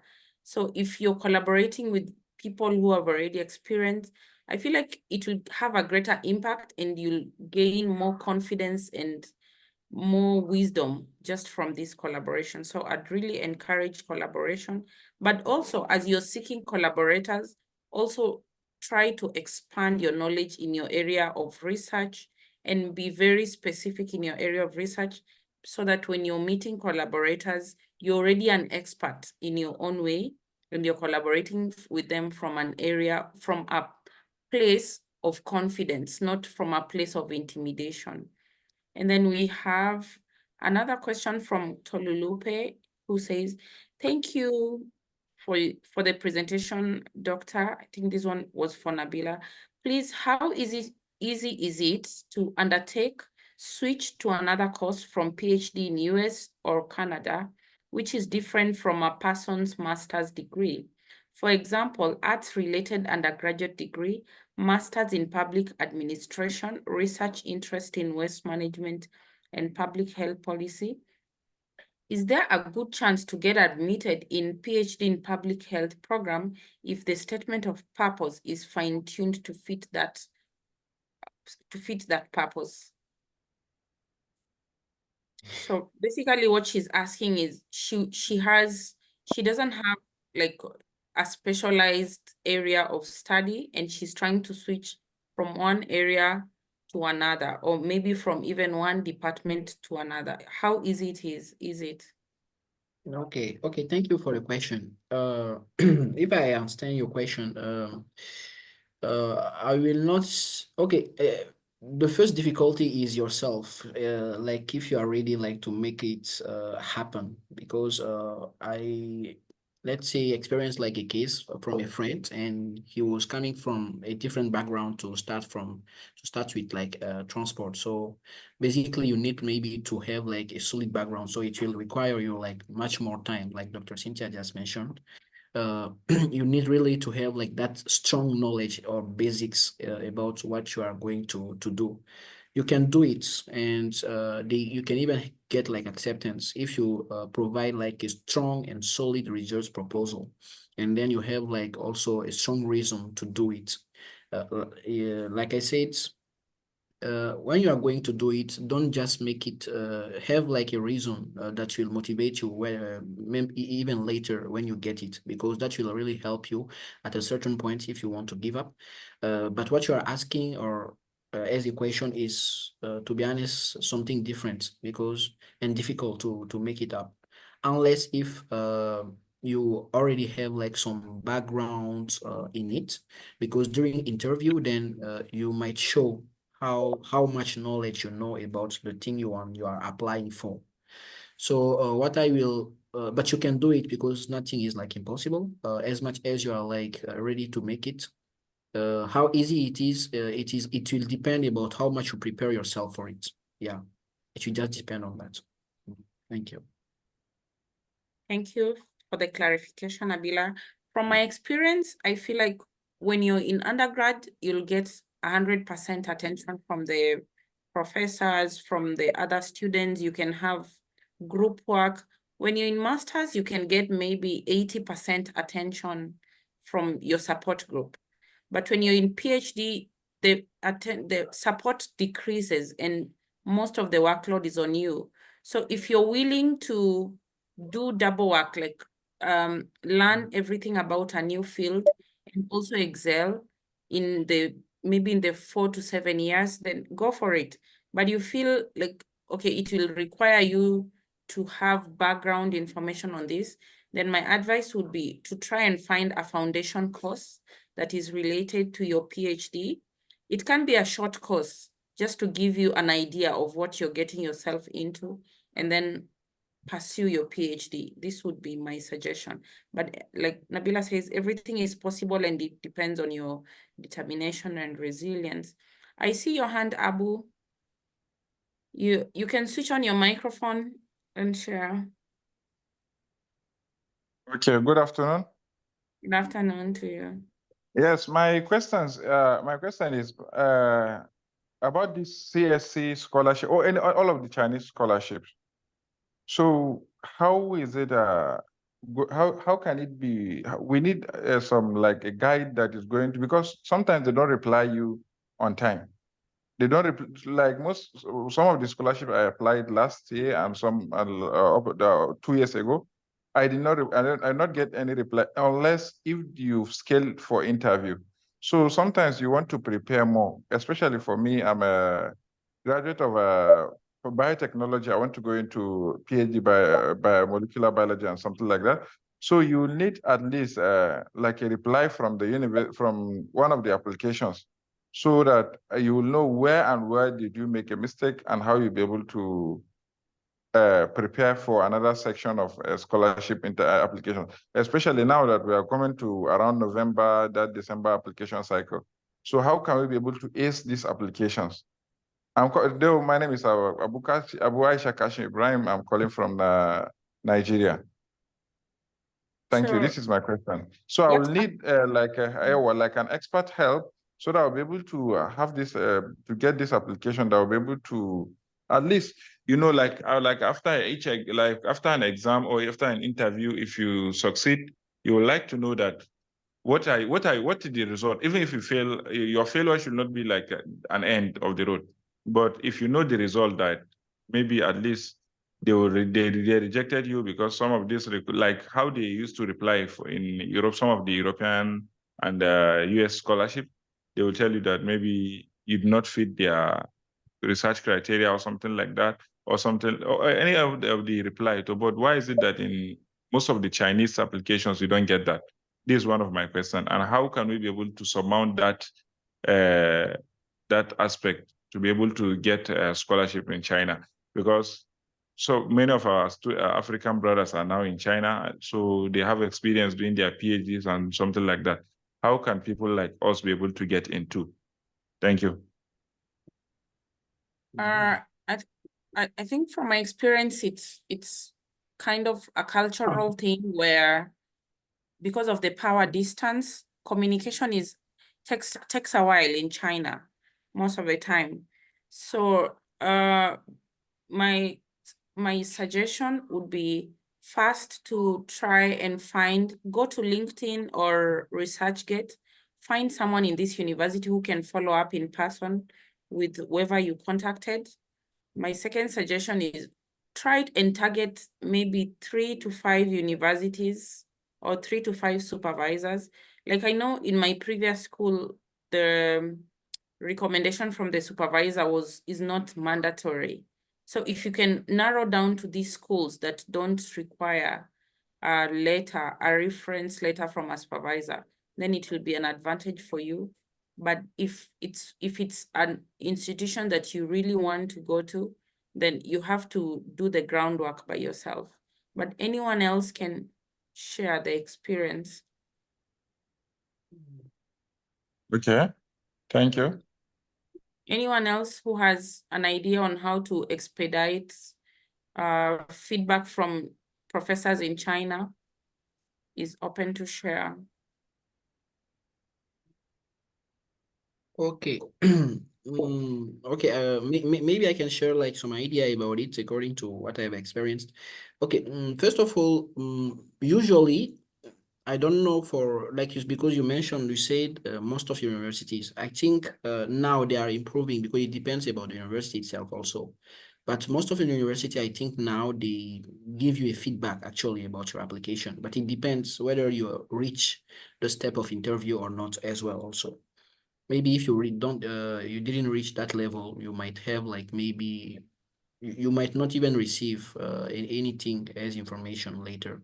But after that, then they reply to you, either it is good or bad. They will let you know. Now for supervisors, for supervisors, most of the time at your first, what I can maybe suggest is like to apply earlier, like right now for CSC, for instance, you should apply really earlier now, for instance. For next year, you should start to apply because they will have like a bunch of, let's say, emails, not only from you. So definitely they might not, they don't even have time sometimes to check all of them. Another thing is maybe if you have like a friend in that school or someone that you know, that might also like go and get like, let's say, a contact for you or get an acceptance for you. That might be easier. But through emails, unless if your research area like really is needed or they need it, or if they are like fresh professors, maybe yeah, they will reply to you quickly. Otherwise, if they are like busy or they are high ranked, they might not even like look at their emails. Yes. Okay. So technically what is happening now, for instance, now if I'm to apply a scholarship in China after my application, so like the school like I wanted to go, for instance, I choose during my CSC application. So I should be able to have somebody down there that will be able to pursue the application for me. That's what you're saying, if I get what you're saying. Okay, if you reach, let's say, interview position, you don't need someone to, because even if there is someone, they will not talk to that someone. They will tell you, they will send you email directly. Yeah. Oh, okay. Yeah, but if you So, but don't reach that part, so maybe it's difficult. Yeah. yes, I'm listening. I'm listening. Yeah. Go ahead. I said, unless if you are Okay. going through email, because they will reply to you actually if they accept your application. Because it depends about your portal. You go to your portal. On your portal, you will see steps. Then according to those steps, then you see if. But if you do it earlier, most of the time, because they have like a quota, and once they reach that quota, they will not touch your documents. This is what I want to get, because maybe this is why some of the some of the Chinese applications I did last year, some of them and OPA were not successful. It's like what you said, maybe quota. So this what you've not talked about it is the quota, that so that people like Africans that are applying, some of us don't know about this quota because like you said, they have a bunch of applications. We are just coming up to apply. Initially, most of, like for me, I will say there's a group I'm like biomedical science students. So we concentrated our applications initially mostly to the West. So it is now that our attention is coming back to the East. So, but like you just said, we are missing the quota. So when are the best time to do these applications? Like the Belt and Road, Chinese scholarship, Shanghai scholarship, all these scholarships, and some of the schools that are in China, some of the scholarships, when are the best time to apply? So since it is a quota system, that means you need to apply fastest finger first. They will look at those applications that come in within the very first period of applications, I guess. Yeah, exactly. And for that, then a simple reply is now. Just because, for instance, for 2025 application for CSC or Belt and Yes. Road, yeah, it is now. When you go to university portal, you will see they will give you like those deadlines or when it will start, when it will end. So Okay. all of you, for instance, for CSC, if you come, let's say around April, February, end of April, April, definitely you're not going to get it. Yeah. Okay. Yeah. So thank you Right. very much. Thank you. I really appreciate. Thank you. And there's a question. Lastly, before I go, there's a Okay. question someone asked me, but I said since there are experts that are here, he's online too. So he wants to know the difference between personal statement and statement of purpose. So maybe by the time you speak about it, he's going to hear. Okay. So Nabila, what's the difference between personal statement and statement of purpose? Okay. Actually, I think maybe statement of purpose has been mentioned by Idris, but I think they are the same. Yeah, because that personal statement is just let's say slightly different from study plan. Study plan focus more maybe about your career and your motivation for the thing, and personal statements also highlights let's say slightly also the same thing. So statement of purpose, I don't know exactly what it is about, but for personal statement, it's all about yourself and what you are intending to do most of the times. Yeah.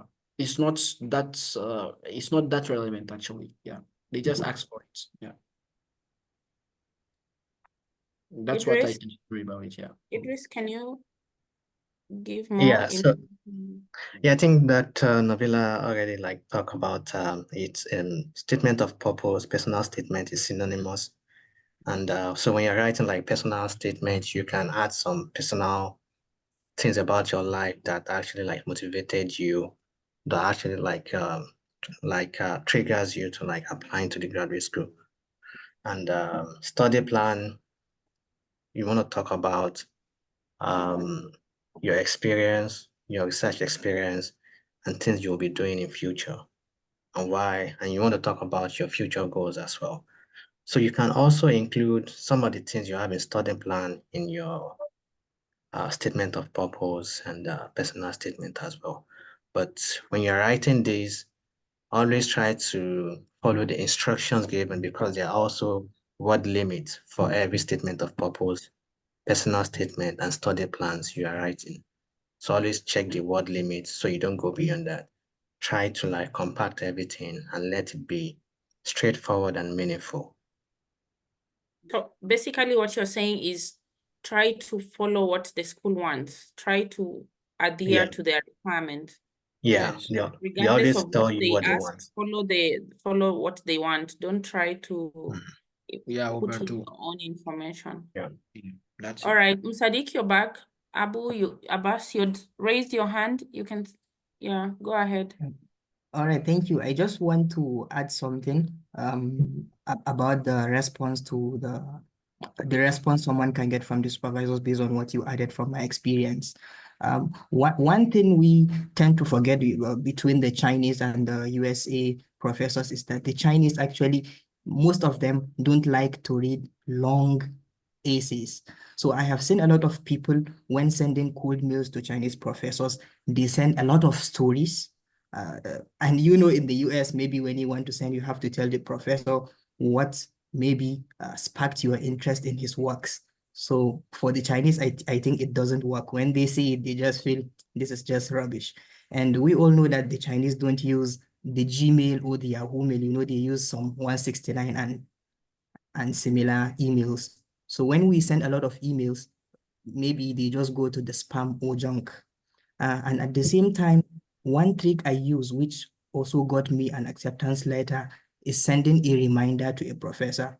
After sending an email for like 2 weeks, I just sent a 2-line reminder. Dear professor, I am not sure if you have seen the email, this, that, and then a professor responded. That's another trick.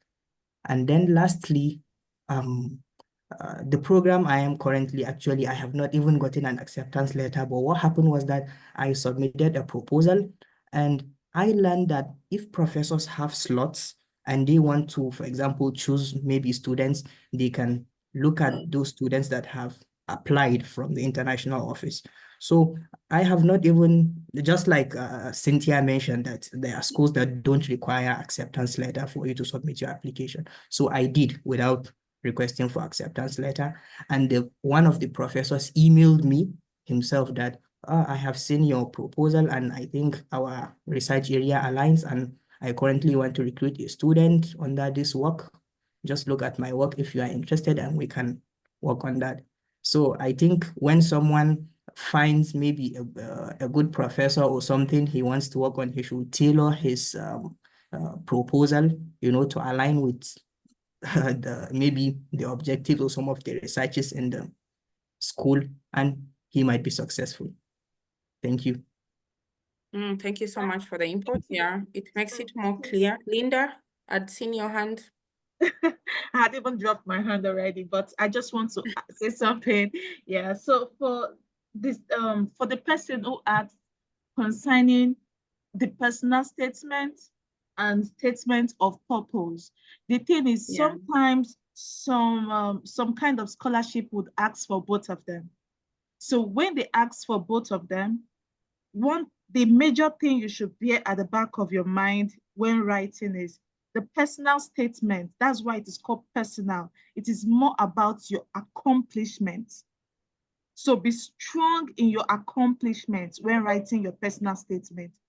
But when writing your statement of purpose, be strong in your skills and how that is important, or how that can be enabled, how that can support your proposed study. So both of them has their own strengths. Personal statement, be strong in your accomplishment. Your statement of purpose, be strong in your skills and how that could be used for the proposed study. Thank you. Thank you so much for the clarity. So personal statement, make it personal. Statement of purpose, make it broad-based, something current and something related to your future. So this makes it more clear. And then in this era of AI, I think also asking the help of AI technology can help you differentiate the two when you're creating them. So, and something else I wanted to tell Abu is that, like, for my previous supervisor in my PhD, his focus was mostly on research.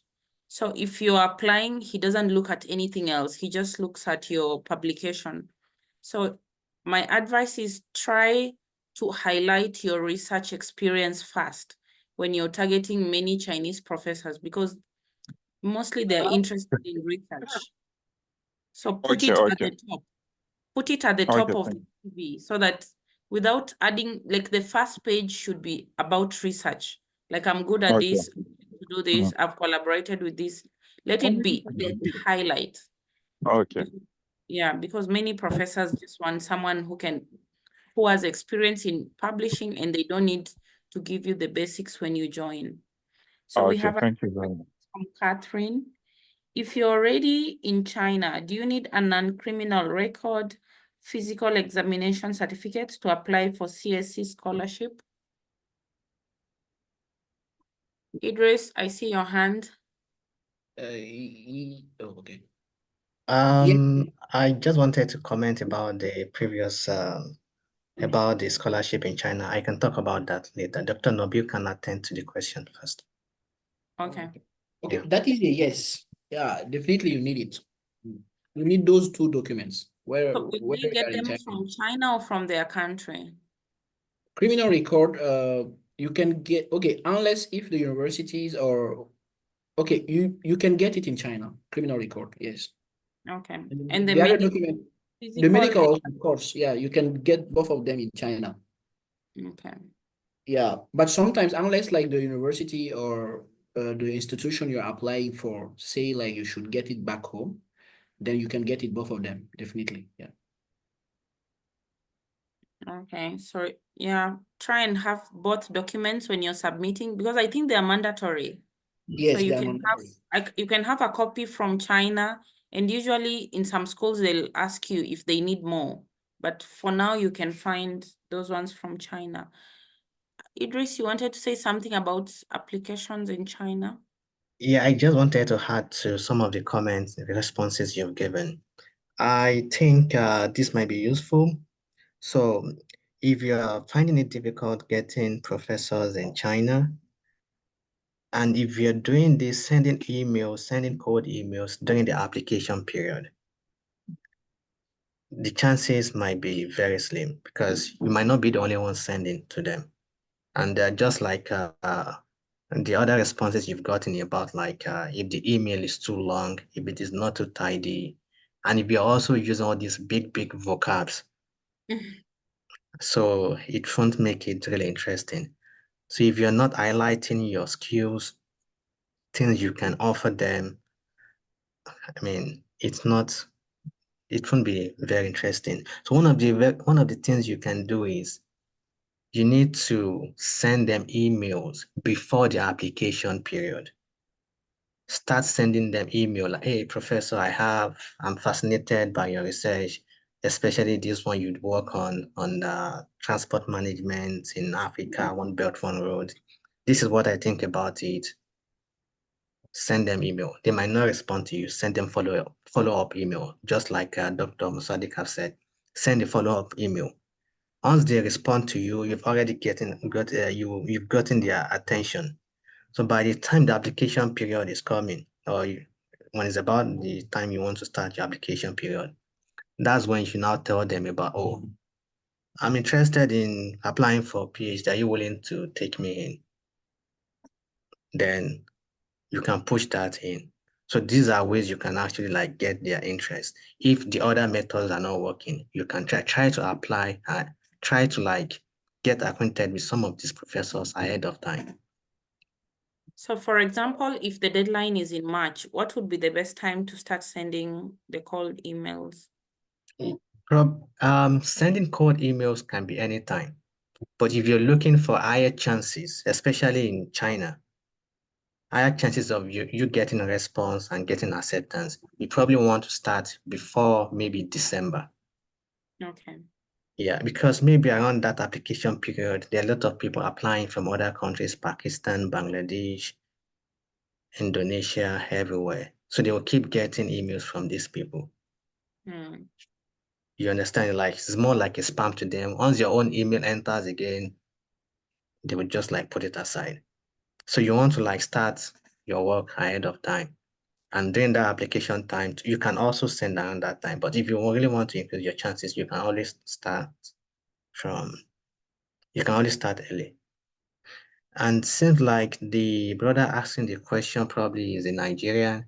I know for some schools, maybe schools like University of Science and Technology, sometimes they always give preference to some federal universities in Nigeria. They always give reference to some federal universities in Nigeria, and once you have good grades, they might consider you. So Okay. yeah. There you have it. The sooner, the earlier. But also talk to, if you're on WeChat, try to link up with maybe Dr. Odi, the president, or anyone else there. They always have a way. They know people. They can make it easier for you. They know people, they know schools that they are collaborating with, and they can easily just refer you to the university and minimize all this back and forth. So we have a question from Romaric. How do you prepare cold emails targeted to different professors in order to increase your chance to get a PhD supervisor?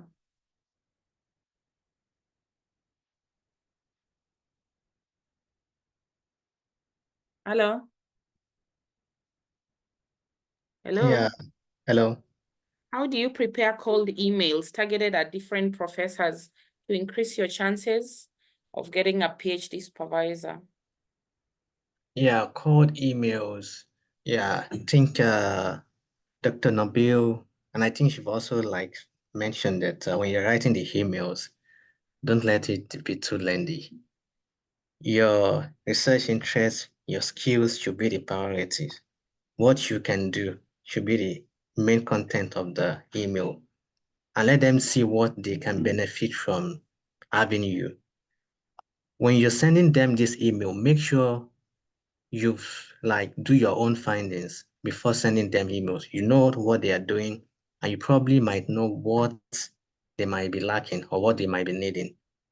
So if you're joining a lab and if you want to join a professor and you know that this professor doesn't have computational capability or is not very good, you haven't seen a lot of his work involving a lot of like computational studies, and you have that skills, include it there, emphasize it there. And you can also refer to some of their research work included there. Don't let it be too lengthy. Another thing you can also do to improve the cold emails is that try to make sure the cold email is kind of like tidy. You can create a mini website, Wix. On that Wix, you can talk about some of the things you've done, some of the research you've done, some of the projects you've done. You can write your opinions on it and a particular topic related to your field. Write it, then link it to. You can also upload your CV on that website. It's free. You don't have to pay for anything. Include it in your email. So all you just need to click is like click on that link, and it's going to direct them. So that might be like, oh, when they read more about what you've done, it'll be like, I think this guy has good writing skills. I think this guy, I can see some of his work he has done this, he has done that. And if you haven't really done much, it doesn't really matter. As long as the email is tidy, you've highlighted your skills, and you've actually talked about what they might be needing and how you can actually fit in. That might help. I don't think there is a one drug cure all for the cold emailing of a thing. You just have to like keep trying. Just have to like keep trying, and don't use a generalized email. Don't just have one email and be sending it to many professors. Don't send email to many professors at the same time, whereby you CC other professors and you CC the other professors. Send emails to one professor at a time. Don't generalize. Let them know that you know what they are doing and you apply and you want to join them in their lab. I'm not sure if I'm kind of exhaustive enough, but this is all I Yeah. can say for now. I think you summarized it all. I was on a certain website and people were asking similar questions to a professor in USA. And the professor said, all he has to do is read the title of your email and the first line, because most people go into too much detail. So make sure in the subject, it's very clear. I want a postdoc in your lab. And then the first line, I'm interested in this postdoc, and from there, make it prompt. I'm interested in this postdoc because I'm interested in your work, or this is my future desire, or this is my future plan, and link it to what, like, think of him as a friend. Think of it as dating, like you're interested in someone. Do you just go and copy things online, like all these memes, and tell them like, oh, you're the apple of my eye, you're the only fish in the sea? Like, no one will be interested in you. But if you're keen and you're patient, and just think of it of this, like you're trying to create a new relationship. So we have another question. It's not really a question, it's a request from Jalal. Dear Dr. Mukhtar Idris, sorry I have joined the meeting late. Please, can you brief me on how to get a postdoc in USA? Thank you. Postdoc in USA is more like what we've been talking about, you using available platforms. I said Netflix. Twitter or X is a good platform. LinkedIn is a good platform. ResearchGate is a good platform. ResearchGate, you need to learn how to like explore and use ResearchGate. There are a lot of people like posting, opportunities on ResearchGate. And I think the traditional way is like you getting referrals. Even your professor can link you up with someone that he knows. Your professor can also link you up with someone that he or she knows. If not your professors, you can reach out to professors that you've worked with or you've done their classes, let them know. Try to like talk to people. I'm looking for positions. If you have professors, if you have friends doing PhD abroad or in a country that you're interested in going, talk to them. Please help me to check around. If you have any lab looking for postdoc, postdoc, then they can always like link you up with them. So it's all about like reaching out to people, talking to people, keep searching.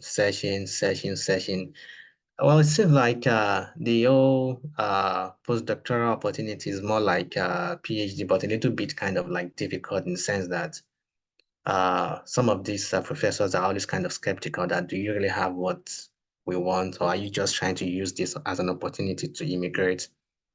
So you just need to like, package yourself. I had an instance whereby an individual sent email to a professor looking for a postdoctoral position, and the email the individual sent alone, even I myself, if I was the professor, I might not like take that individual as my postdoctoral person because the email, the CV, the individual like sent as well wasn't good enough.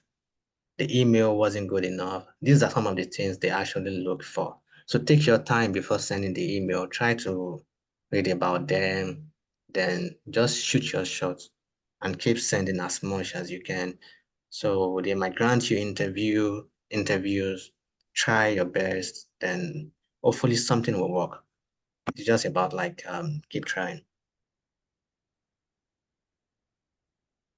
Yeah, so it's all about preparation and luck and prayer. So do what you have to do. Somehow, someday, doors will open and whatever you really desire will come true. But like you're saying, I think the biggest takeaway from this session is network, network, network. Keep your people close, ask questions, interrogate, follow up.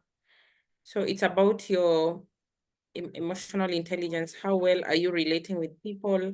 How well are you willing to put yourself, to be vulnerable, put yourself out there, accept rejection, learn from it. Yeah, so I'm sure all the people in China are now at the brink because it must be past midnight. I now want to welcome Dr. Linda to give us the closing remarks. Okay. Thank you so much. It's my great pleasure to have you all present in today's webinar, and a very special thank you to our distinguished speakers in person of Dr. Idris, who took the first session on how to navigate the US application. We are so grateful. It was quite insightful. Thank you so much, Mr. Nabila. It was quite a very practical session, and I'm sure everyone gained from it. It's all very beautiful and very insightful. So thank you so much, our moderator, Dr. Cynthia. It's a great pleasure to have you, and we are grateful. Thank you so much, Dr. Stephanie, Mr. Gideon, Dr. Odi Elijah, our OAD president. Thank you so much. So we hope to see you all tomorrow, which is the last session. And the focus of the discussion will be on Australia, and also for the persons who asked questions on how to navigate getting a postdoctoral position across the globe. We have a very skilled speaker for tomorrow on postgraduate application. So do well to come. And if you're looking out for studying in Australia, please also come. We have someone who is very, like, his affiliation just within Australia is wow. So it promises to be educative and very insightful. So thank you all for participating. We appreciate you a lot. So do well to fill the survey form. If you're interested in joining OMG OAAD, I had sent a whole lot of the code in this chat panel. Do well to scan and you'll be added to the respective group. So with that, I would like to say thank you and God bless. Thank you so much, Linda. Thank you everyone who attended. If we took so much time, we apologize. Thank you to all the wonderful presenters. Thank you for all your questions, your participation, your active participation. And remember that only one day and you'll receive your certificate. So like today, try and sign in early, stay to the end, and hopefully you'll have a wonderful rest. Pass our regards to your family wherever you are in the USA, Ghana, Nigeria, Kenya, China, and enjoy your weekend. Bye-bye.